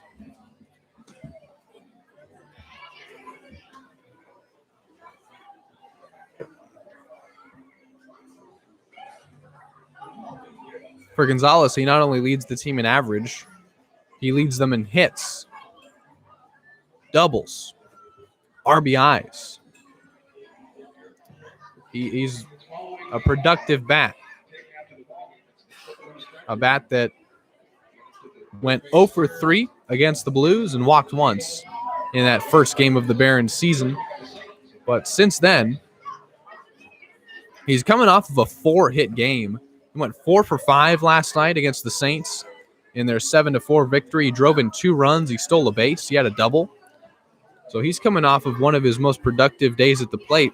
In fact, it was his most productive. 4 hits a season high in hits for Gonzalez. He'll flare that one out to right. It's in foul territory. It's a souvenir for a young fan. And the count is 1-2.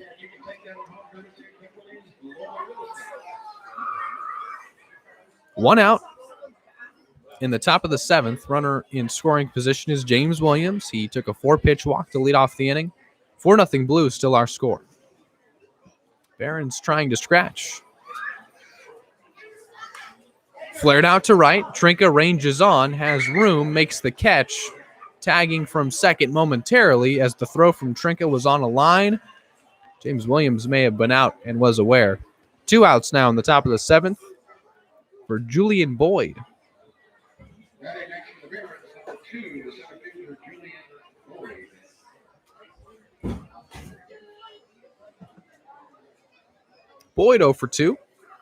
One of Toll's 7 strikeout victims. Stands in with that runner still at second, and they have had him there since there were no outs in the top of the 7th, and Ward trying to do his best impression of Heston Toll and strand that runner in scoring position in a 4-0 ball game. That's delivered to the plate. Strike 1 as he gets ahead quickly on Boyd. After the leadoff walk to Williams, he struck out Jalen Williams swinging and got Gonzalez to fly out to right. No balls and 1 strike. Swung on and missed, strike 2.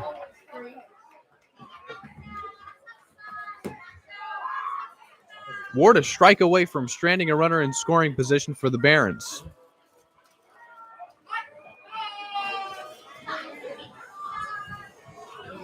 No balls and 2 strikes. Flared out to left. Ranging back is Bologna, who makes the catch.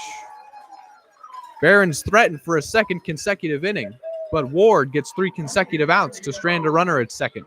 It's still 4-0 Blues, and we'll head to the bottom of the 7th with that being our score. It's time to stretch here at Sinsheimer Park, and I'm going to take a short break. Be right back with you here on the Blue Streaming Network. We really appreciate you making us a part of your Thursday evening. I'll be right back.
Here's Grotto, bottom of the 7th underway. Andy Hurtado is still out there pitching in relief of the starter, Chase Chapman.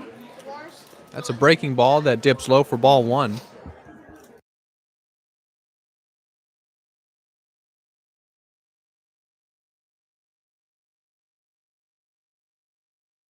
One out to Grotto, taken for strike 1. Count even at 1-1. Grotto has singled and walked and hit into a double play. That was with the bases loaded in the bottom of the 4th. 1-1. Grotto flares one to right. It's foul, and it's 1-2. Hurtado gets ahead on the dangerous senior heading into his season at Fresno State. Hometown of Clovis. 1 ball and 2 strikes. Hurtado shakes off the first sign from Brew and now deals. Flips outside, and Grotto takes to even the count.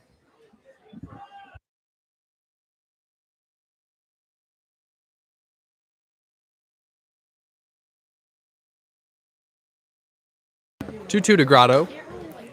Sent foul again, and it's another souvenir.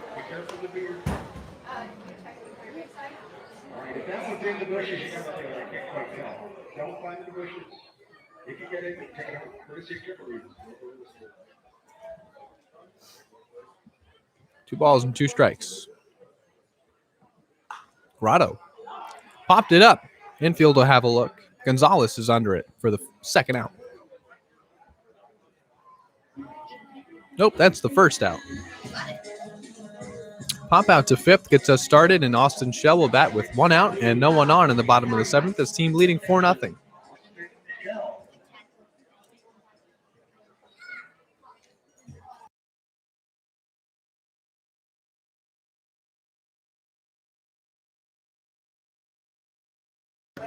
Shell 1 for 3 with a double.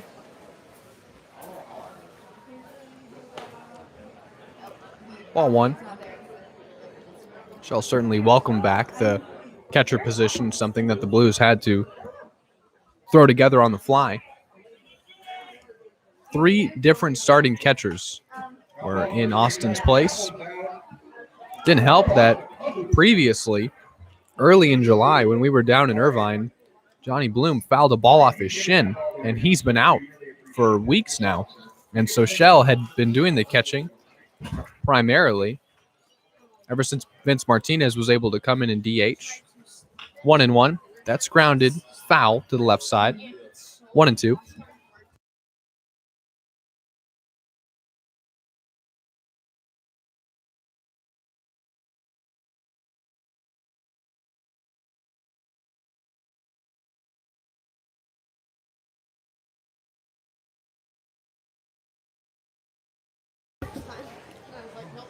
So the count's still 1-2. But Shell now and this entire team is thrilled to have him back. This is a guy that they can count on behind the plate and who has caught every pitcher. This one is grounded up into center, but the play made at second and a throw across his body from Malbrough to first. Quickly 2 gone.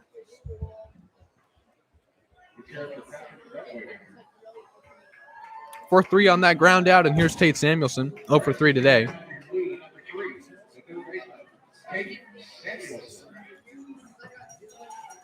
Reached on a walk last night.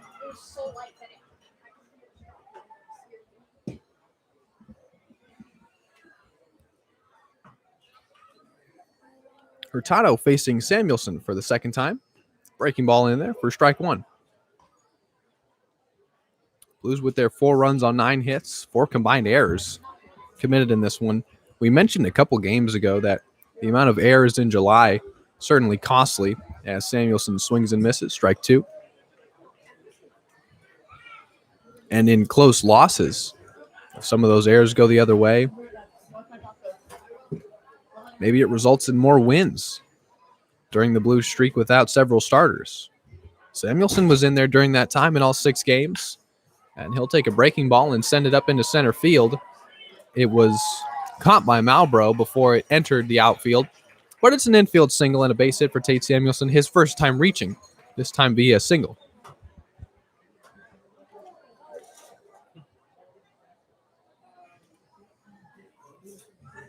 First base runner of the inning for the Blues. It's Tate Samuelson at first base, who reached on a base hit. And here's Austin Kretschmar, who's 0 for 3 tonight.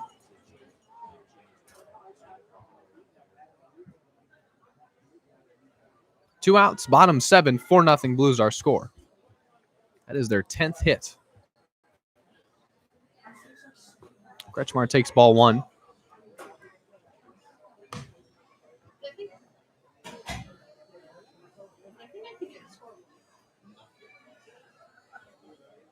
One ball and no strikes.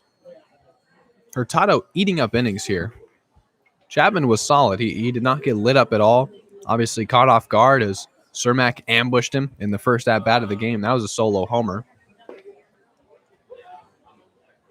Kretschmar didn't like that strike call. It's 1-1.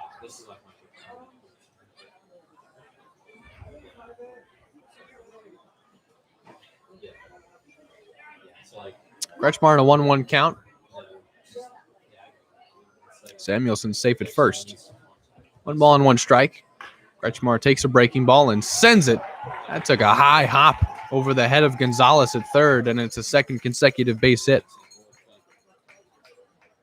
bringing Vinny Bologna to the plate. He's 3 for 3 with 3 singles. Now batting number 3, the center fielder, Vinny Maloney.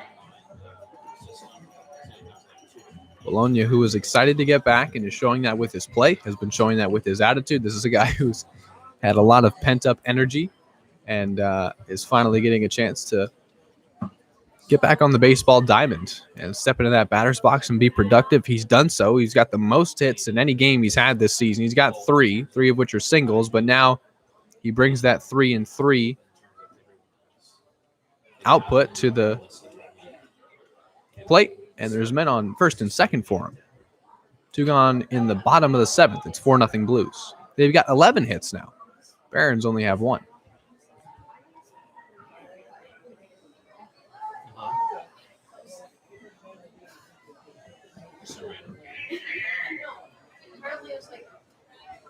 Bottom 7th underway. Blues trying to ignite a 2-out rally. Back-to-back singles have men on first and second, and Bologna just took strike 1.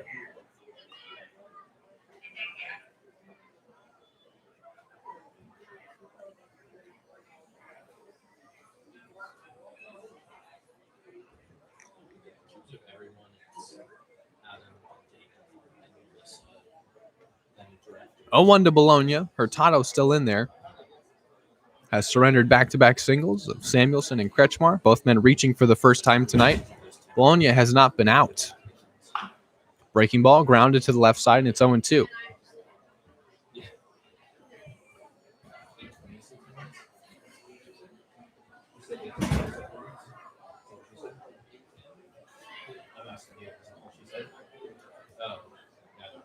Nothing in 2 the count.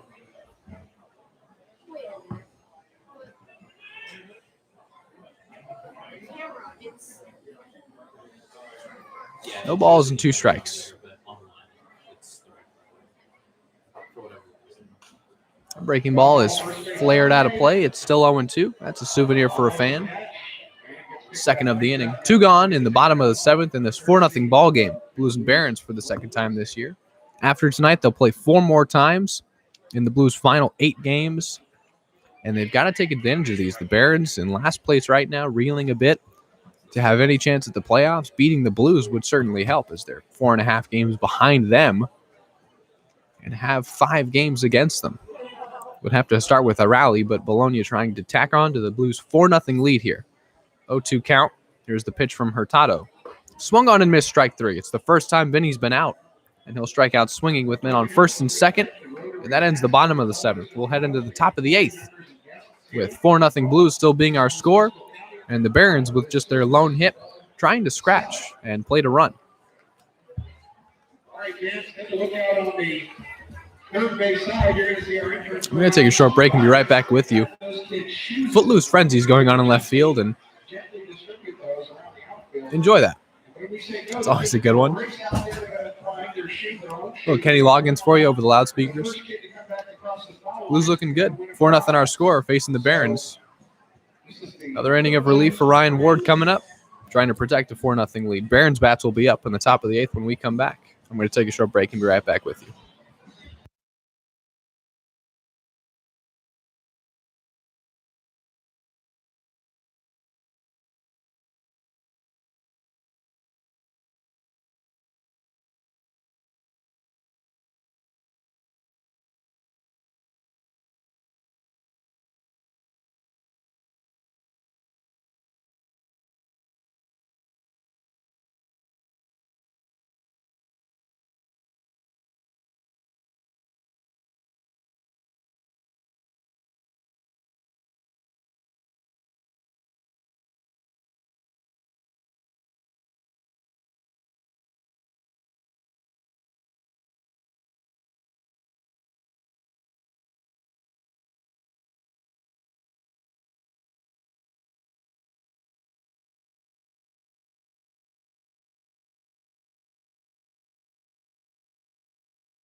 Top of the 8th. Robert Brew standing in. 0 for 2 with 2 strikeouts. He's the only Baron that's struck out twice. Both coming via Heston Toll. Faces Ryan Ward in his second inning of relief. Top 8, 4-0 Blues our score. As the sun has officially set here in SLO. Got some cotton candy skies. Man, that is just always cool. Pink clouds. Yeah. Looks great. Capacity crowd here. Enjoying a good one. 1-1 the count. Here's the pitch to Brew. That gets away. So Ward, even though he stranded a runner at third, that leadoff walk gave him a bit to think about on the mound. Struck a man out. That took the pressure off, and back-to-back flyouts stranded that runner in scoring position to keep us at our 4-0 lead right now. 2 balls and 1 strike to Robert Brew. That's another wild pitch, and that's ball 3.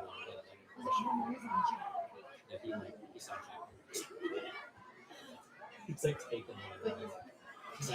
Lottery. 3 balls and 1 strike.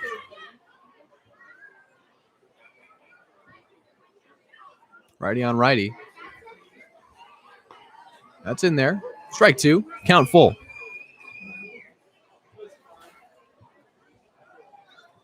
Well, Ward, knowing that with his heater and that fastball, he's complemented it with good off-speed stuff this season, and we've seen that with 2 strikes. We'll see the fastball dip low for ball 4. It's a second straight leadoff walk in the top of the 8th for the Barons, and this one courtesy of Robert Brew, who reaches for the first time tonight.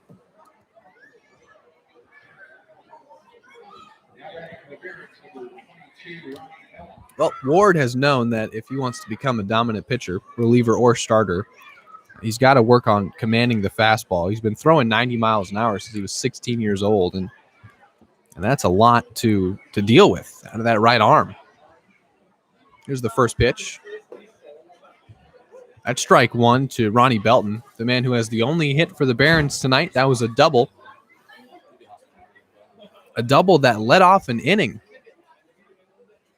For 3 consecutive innings, the Barons have gotten their leadoff man to reach. They still don't have a run.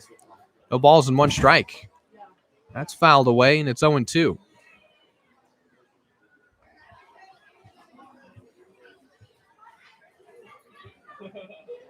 Nothing in 2 the count. Leadoff man on. Robert Brew via base on balls. Worked the count full and took ball 4. Ward trying to set down Belton on strikes. 0-2. 4-0 top 8.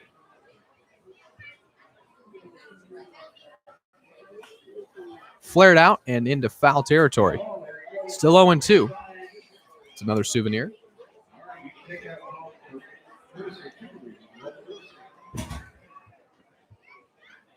Nothing in 2 the count.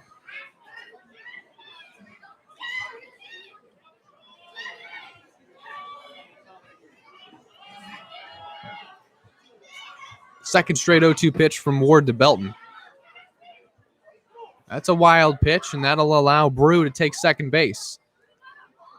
For the 3rd consecutive inning, the Barons are going to get a runner on second base with nobody out. They had a runner on third with nobody out in the first. They still don't have a run. Obviously, props to Blues pitching for getting out of tough situations. Ward's going to have to do so again. A man on second and nobody out. 1-2 the count to Belton.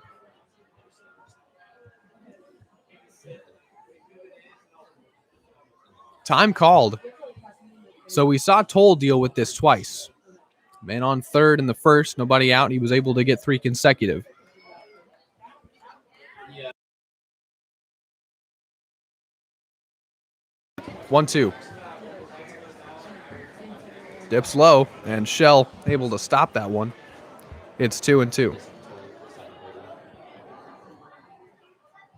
So this is interesting. Every time the Barons have gotten a runner to reach, the consecutive batter has struck out. They have not allowed, the Blues pitchers have not allowed Barons bats to advance runners on base, whether they're in scoring position like they are now, and 2-2 is the count to Belton.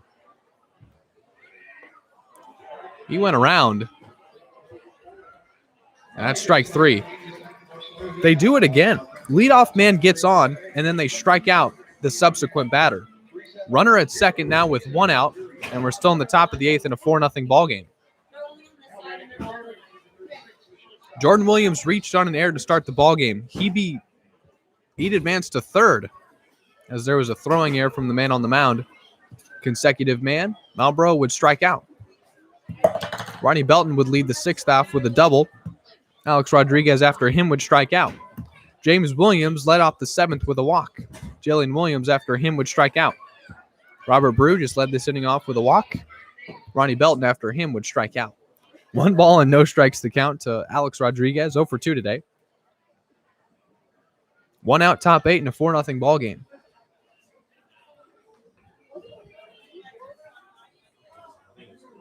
Ward steps off, forcing Brew to head back into second. Barons have a man in scoring position yet again, and only 1 out.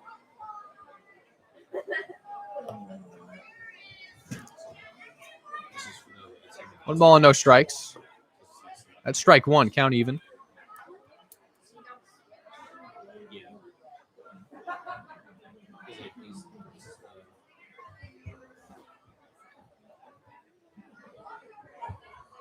One and one. Rodriguez looks at ball 2. So as much of the Blues have followed up men getting on base with their own base hits or walks, the Barons, as mentioned, whenever a man gets on, the next couple batters are striking out, flying out, not able to move the man over. Brew's in scoring position now, and 2-1 is the count. Now it's 2-2 to Alex Rodriguez.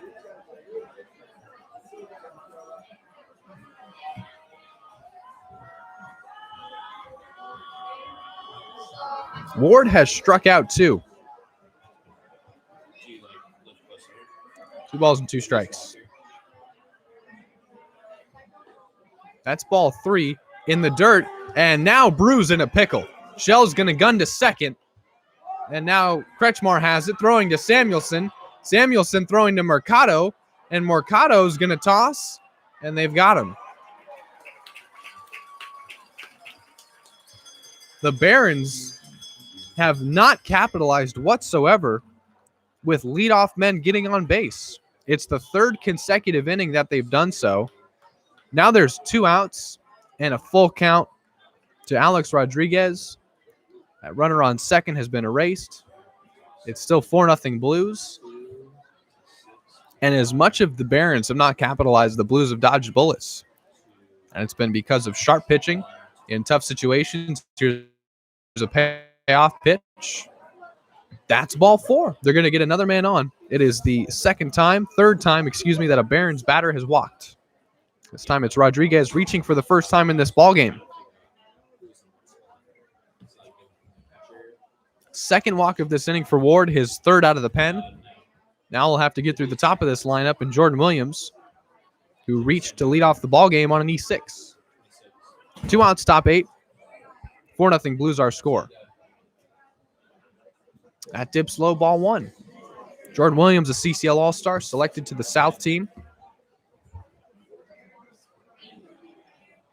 We've seen 2 in this game so far. Williams and the man that started for the Barons, Chapman. Ball 2.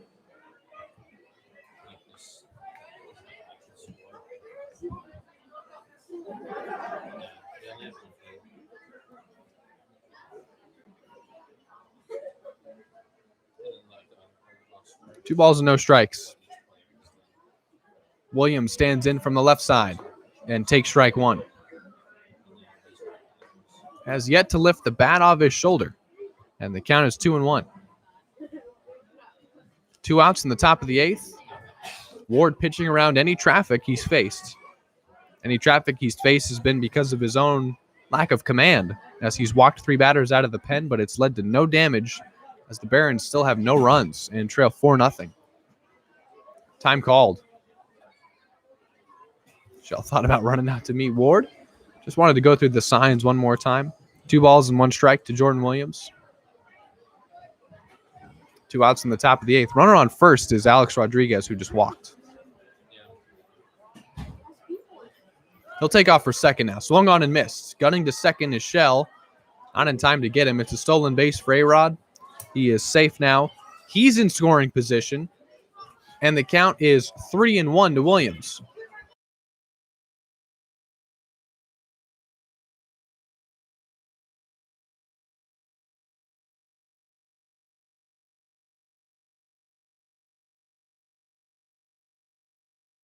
Payoff pitch. Grounded to Kretschmar. At second, deep in the hole, gunning to first. It gets away. And now this will score a run.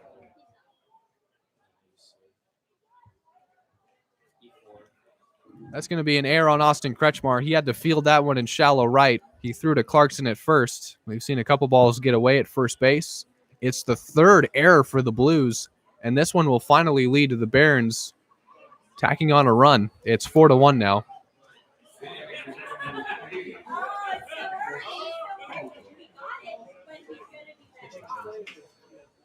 It is going to be a pitching change. Bob Miller is going to step up and sub out Ryan Ward. We will introduce you to the new Blues pitcher on the mound when we come back. We're in the top of the eighth. It is 4-1. There's 2 outs and a runner on first. It's Alex Rodriguez. Excuse me, it's Jordan Williams. Just reached on an air. Barons just scored their first run. It's 4-1. I'm going to take a short break and be right back with you.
Top of the eighth, newly inserted right-hander is Zach McCleave.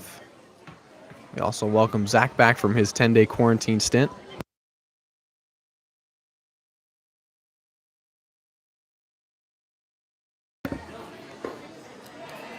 He'll deal strike one to Nicholas Malbrough. So the Barons have finally scratched, and it's 4-1. This inning's still ongoing. McCleave pitching in relief of Ryan Ward, who walked 2 men in the inning, and an E4 by Austin Kretschmar allowed Jordan Williams to be safe at first and a run to score. This one's grounded foul to the right side, and it's 0-2. Still 2 outs in the top of the eighth. 4-1 our score. Blues still leading. Barons trying to make things tense here down the stretch. Blues bats will be up in the bottom of the eighth. McCleave a strike away from ending things here for the Barons in their half. 0-2. They're cleaning. Barely made contact with that one as it nipped his bat and went away foul. Still 0-2. I just told him, like, we're going to go after this half inning, but since we're not going to Nicholas Malbrough stands in. So I was able to get to them to just has grounded out to short twice and struck out. Tasked with trying to get on base here. 0-2 the count. Newly inserted McCleve deals an 0-2. Breaking ball high, ball one.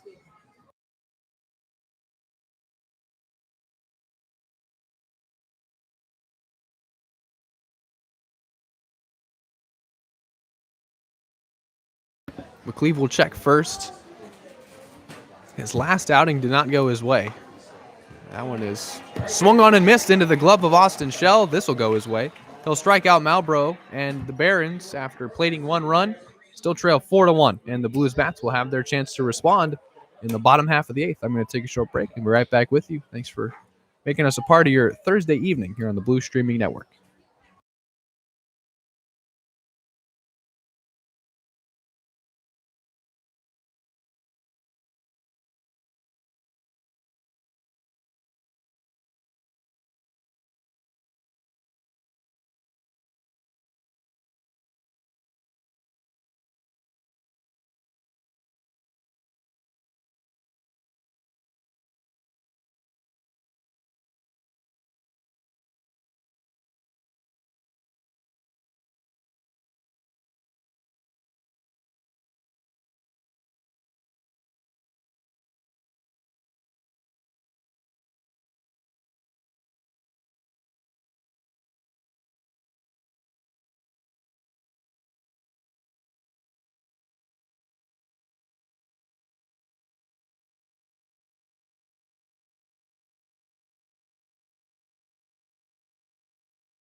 Welcome back. Bottom of the eighth underway. Newly inserted pitcher is the right-hander Johnson.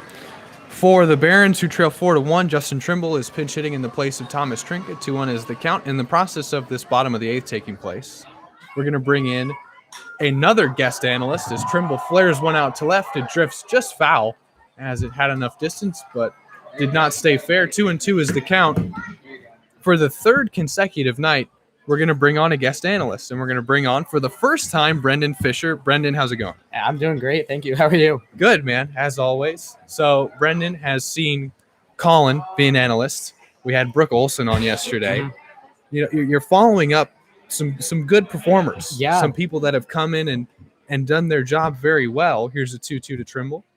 Yeah, He tough will acts ground to that follow. for sure, man. No, and what I love the most is that you guys are interested in even doing this. And like Colin, you are a pitcher, Yeah. so we get a pitcher's mindset for us in the booth here. 2-2 the count to Trimble, 4-1 our score. Bottom of the eighth, nobody out. Fouled off to the left side.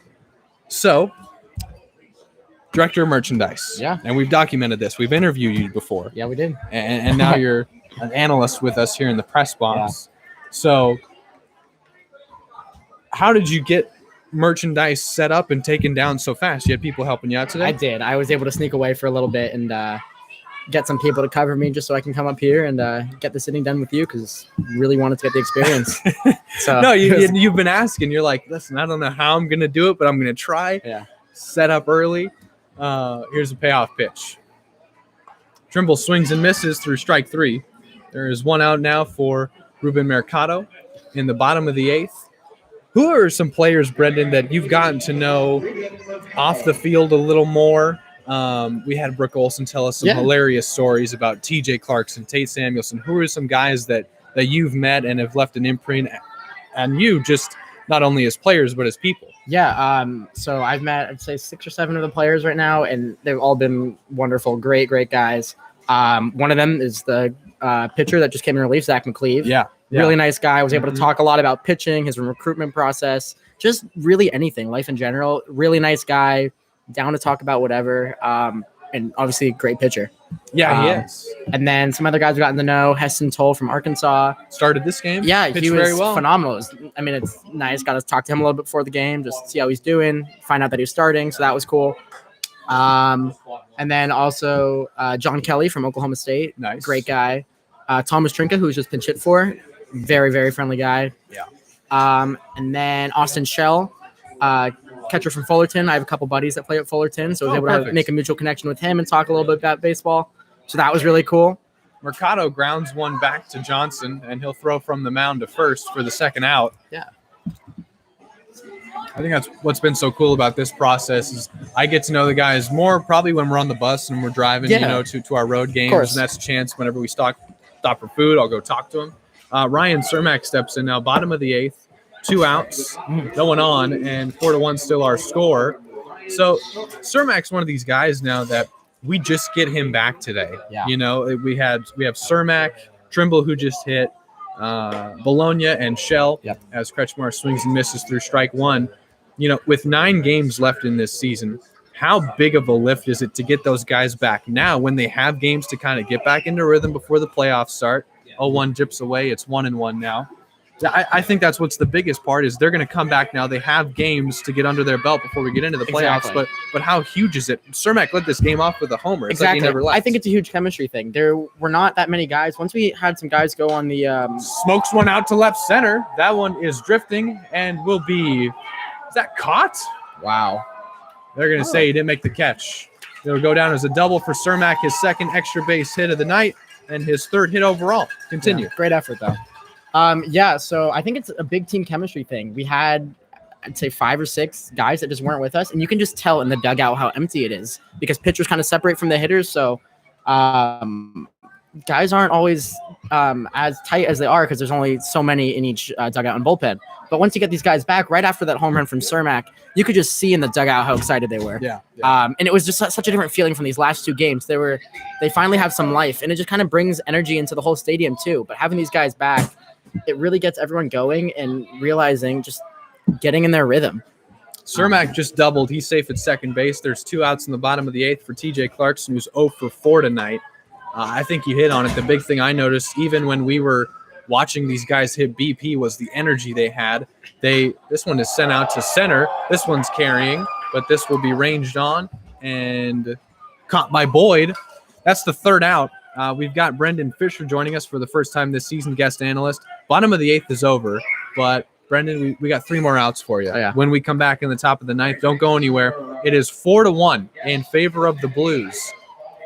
And they are trying to defeat the Barons for the second time this season. We're going to take a short break and be right back with you. Zach McCleve on the mound when we come back.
batting number 4. Welcome back.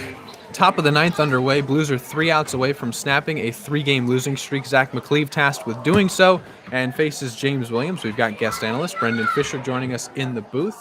You just mentioned McCleve.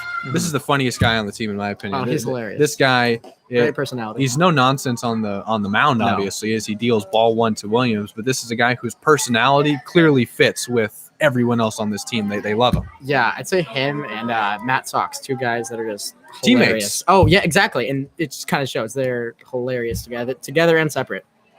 This one is sent out to center. Cermak ranges to his left and makes the catch. There's one gone.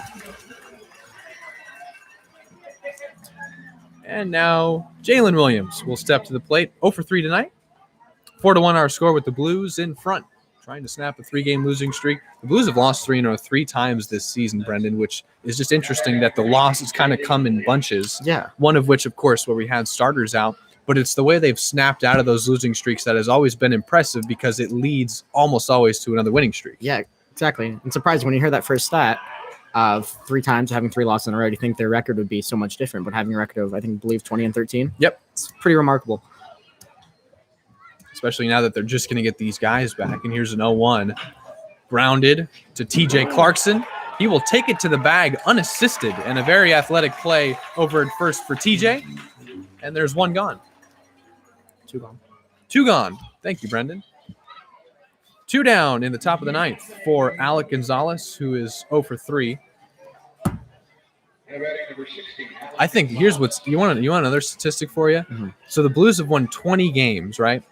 They've won 10 in conference and have only played this last place team now twice. I think that's what's impressive too, is they played all their games. They were front loaded with teams that, like the Foresters and like the Oaks and Riptide, who've been more competitive than the Barons. And just now they're going to play 5 of their final 10 games against this last place team. It's a chance to tack on more wins, as that's ball 2 delivered to Gonzalez. I think it's great for them. It gives them a lot of momentum, especially if they can rack up a lot of wins late and giving them just so much momentum, especially getting a little win streak going. It could be great heading into playoffs. Could be really good for them. 2-0 is the count. There's 2 outs in the top of the ninth. Strike 1. Nice spot in the outside corner. McCleve tends to do that with the fastball. McCleve's a guy that pitches backwards, too. He'll kind of start guys with the off speed and then go to the fastball a little later in the count. Here's a 2-1. We see this is grounded to Mercado at short. Takes a hop. He'll gun to first. The game is over. The Blues have won 4-1 and have snapped the 3-game losing streak. They defeat the last place Barons for the second time this season and go to 21-13 overall. That was game 34 of the Blues season. Crazy to think how we're already in the midst of this literal stretch to the playoffs, Brendan. Early in the season, Blues were dominating, not really playing any close games. Then they lose 3 in a row on the road. They come back, have some walk-off victories. It's been an up-and-down season, but it feels like this is the time now to get the bodies back. They get a win here tonight. They'll play the Barons again tomorrow, a chance to make it a 2-game sweep and a 2-game set. I think things are only looking up for the Blues the rest of the way. It's exactly what it looks like. They're getting hot at the right time. 6-3 on the ground out. That ends things for you. Brendan, I wish we had more time. No worries. I really appreciate you letting me stop in for an inning. And this is something that can happen again, though. You can pack up early and join us again. Yeah, I think I could definitely do it again. I think we might have to bring him back. Brendan Fisher joining us, guest analyst. 4-1 is our final with the Blues. Coming away with the victory. Barons go to 5-16 on the season. Stay tuned for the post-game show. Blues Live. We're going to bring on Heston Toll, who's your guy. Great guy. And we're going to bring on Heston Toll, and then we've got an intern interview after that. Carly Cuniel, our social media coordinator, is going to join us. Just getting started here on the post-game show, Blues Live. For the call of this one, for Brendan Fisher, I'm Zach Ibrahim saying so long. Stay tuned for the post-game show. We'll be back tomorrow night. First pitch 6:10, excuse me. Stay tuned till then.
Back on the post-game show, Blues Live. Grabbed Heston Toll. Started and picked up the dub today. Heston, first off, great job pitching tonight. Really Thank you. fun watching you out there. And good for the boys to get a W. Snap the 3-game losing streak. Do you have any extra pressure on yourself knowing that the team has lost 3 straight and you're the guy on the mound that can kind of spark a victory like you did tonight? No, I wouldn't call it pressure. I would just say kind of really you're trying to do your job and just make pitches. The bullpen had a long last couple of days. Yeah. They've had to throw a lot of pitches, so that was kind of my goal after last night. It was like I want to get into later innings, try and throw as few pitches as I can, and just keep going and kind of give the bullpen a break and kind of bridge that gap for whenever we then have a full staff. And you did that tonight. The bullpen had been taxed, but you go 6 full tonight. You only give up the 1 hit, and you matched Evan Larson, the deepest any pitcher's gone this season. That's when Evan almost hit the Foresters. He's 6 no-hit innings. You talk about the pitches that were working for you tonight. What were they specifically? What was working for you? You struck out 7. What were you going to with 2 strikes? Yeah, actually, I didn't feel that good going into the game. This is my first time throwing on 5 days rest, so I felt that a little bit. So kind of my mindset going in after warming up and stuff is just I'm gonna try and finish pitches. Just really try and hit spots, mix, and work counts. But my slider's pretty good, and that was kind of my pitch that I needed to get outs, or if I was down in the count and like fastball counts, I could flip one in there and get a strike. So that's kind of what I worked off of, and my other pitches worked well enough to keep them off balance and keep them thinking. Outstanding. I was just watching BP. I was watching guys stretch, and today was the day we knew we were going to get some guys back. Right. From that 10-day quarantine. Was the atmosphere a little different? Because finally that dugout that had been a little empty, it was finally full again. So talk about what it was like getting our guys back today. Yeah. I think it brought a little bit more energy and excitement. Obviously, those guys are happy to get back and playing. They've been cooped up for a little bit. Yep. And a bunch of them, are some of our main guys, our catchers, center fielder, people that play a lot and are a big part of the team. So it was nice just knowing that they're back in the lineup, and it seemed like they didn't miss a beat. So we kind of rode off that energy and kept it going throughout the game. So take us through the mind of a starting pitcher who's having someone catch them for the first time that's never caught you before.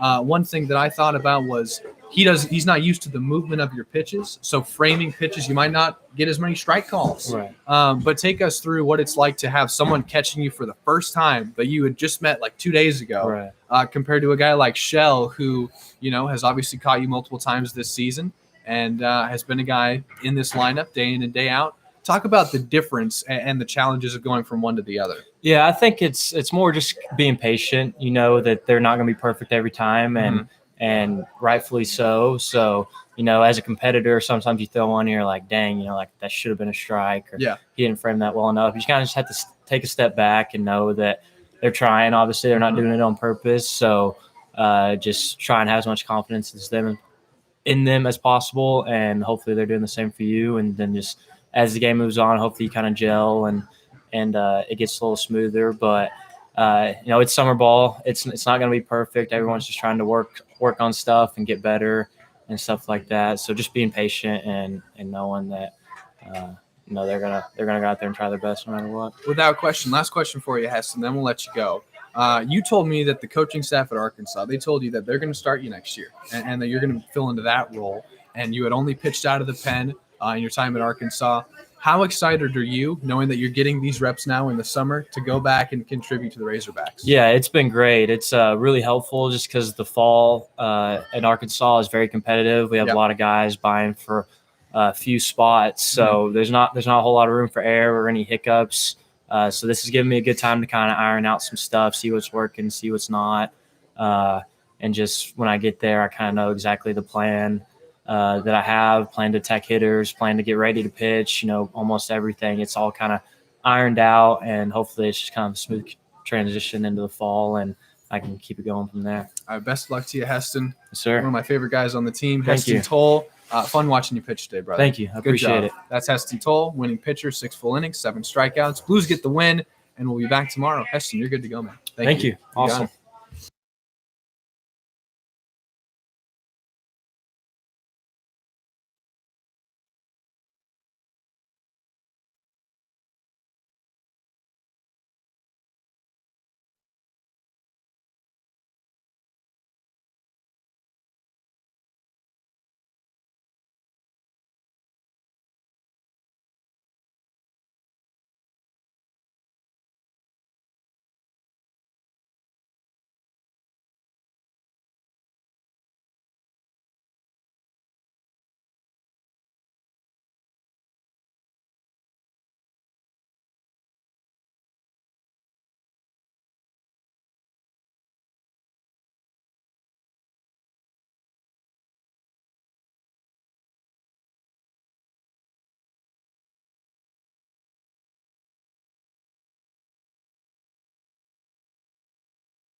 welcome back again on the post-game show Blues Live. We had Heston Toll. Now we're going to do our intern interview, and these have become my favorite. We've got Carly Cuniel. You're fine. I know. Carly, thanks for coming on, first of all. You're in the press box with us all the time. It's always a good time. Our social media coordinator. Talk about what you do for the Blues, what you like the most about it, and your experience so far this summer. So I started back before the season started, back in April, and started coming up with sort of social media plan for the pregame and in the season. In the preseason, I did a lot of posts for the sponsors and for just like introducing the team and who was going to be playing for the Blues. Just kind of had fun with that. You got to work before all of us then.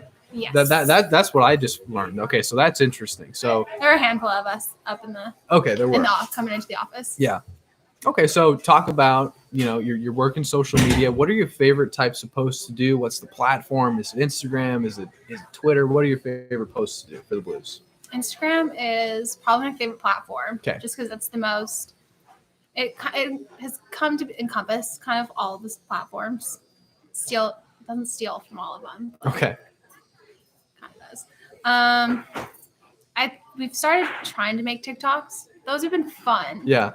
Hard to get the players to do. Hard to get buy-in, Mm-hmm. but they're fun. But I think filming the promos are my favorite. Filming the promos. Doing okay. stories on the promos. Those are fun. You fill up a lot of time on those Instagram stories. I get to go through those for a while. Actually, those are fun, but I think those are fun. And I do, when kids are out there, it's cool. When a kid throws the first pitch, that's really cute. Gotta get that. I do like when I can get it on camera when like the players do something exciting. Absolutely. Hit a home run, score, strike someone out. And it's nice when you know who hit the home run. Yeah, so I like to clarify. Sometimes over the broadcast. Yeah, who hit that? That's always my favorite part. So Carly, you have been working social media now for the whole summer, but what was it about working for the Blues in this specific position that you wanted? Is it something you want to pursue later in life? But start with it. Why was it social media specifically that you ended up wanting to do this summer? So my major is events, okay. But my minor is PR. So I started taking PR classes just through that, and social media included in that. And it was something that was really fun. We got to do like simulations, and we do campaign proposals for like companies, and they'd execute them. So it was kind of intriguing to be able to execute something like that myself. And it's been fun. It has been fun. It's fun watching you work. First off, you were like running around. I never saw you sit still. Now you kind of sit in the press box for a little bit, get a good view. Yes, the press box gets the best view. Yes. We are down in the dugout. You get there's no fence. You're closer. But you'd see everything up here. You mentioned that the minor is PR, and that definitely helps you with that. But what is Carly looking to do post-graduation? What do you ultimately want to do? We were talking about our other interns' dream jobs. I mean, I guess that's the cliche question I could ask you, but what do you ultimately want to do? Right now, it changes. But right now, the dream job is I'd like to work for a foundation doing like just like helping them execute their plan. Okay. And like I think sports teams have the most interesting foundations because they sort of they do events, which I love. They fundraise, which I've been on an auction committee for a couple years, and I enjoy doing that stuff. And then like community programming. So I think sports have the most interesting foundations. I'd have to agree. I'd have to agree with you. Last question for you, Carly, then we'll get you out of here. Mm-hmm. How long did it take to make that sign for my birthday? Not that long. Really? No. It was very well done. Yeah. Not that long? I still have it. Good. You have to keep it forever. I'm getting it framed. Good. Carly Cuniel joining us, social media coordinator, director of social media for the Blues. Thanks for taking the time. That's another edition of Intern Interviews. I'm Zach Abraham saying so long. We will catch you first pitch tomorrow. Blues and Barons, 2 games set. First pitch 6:10. We'll see you guys then. Thanks for joining us. Thank you, Carly.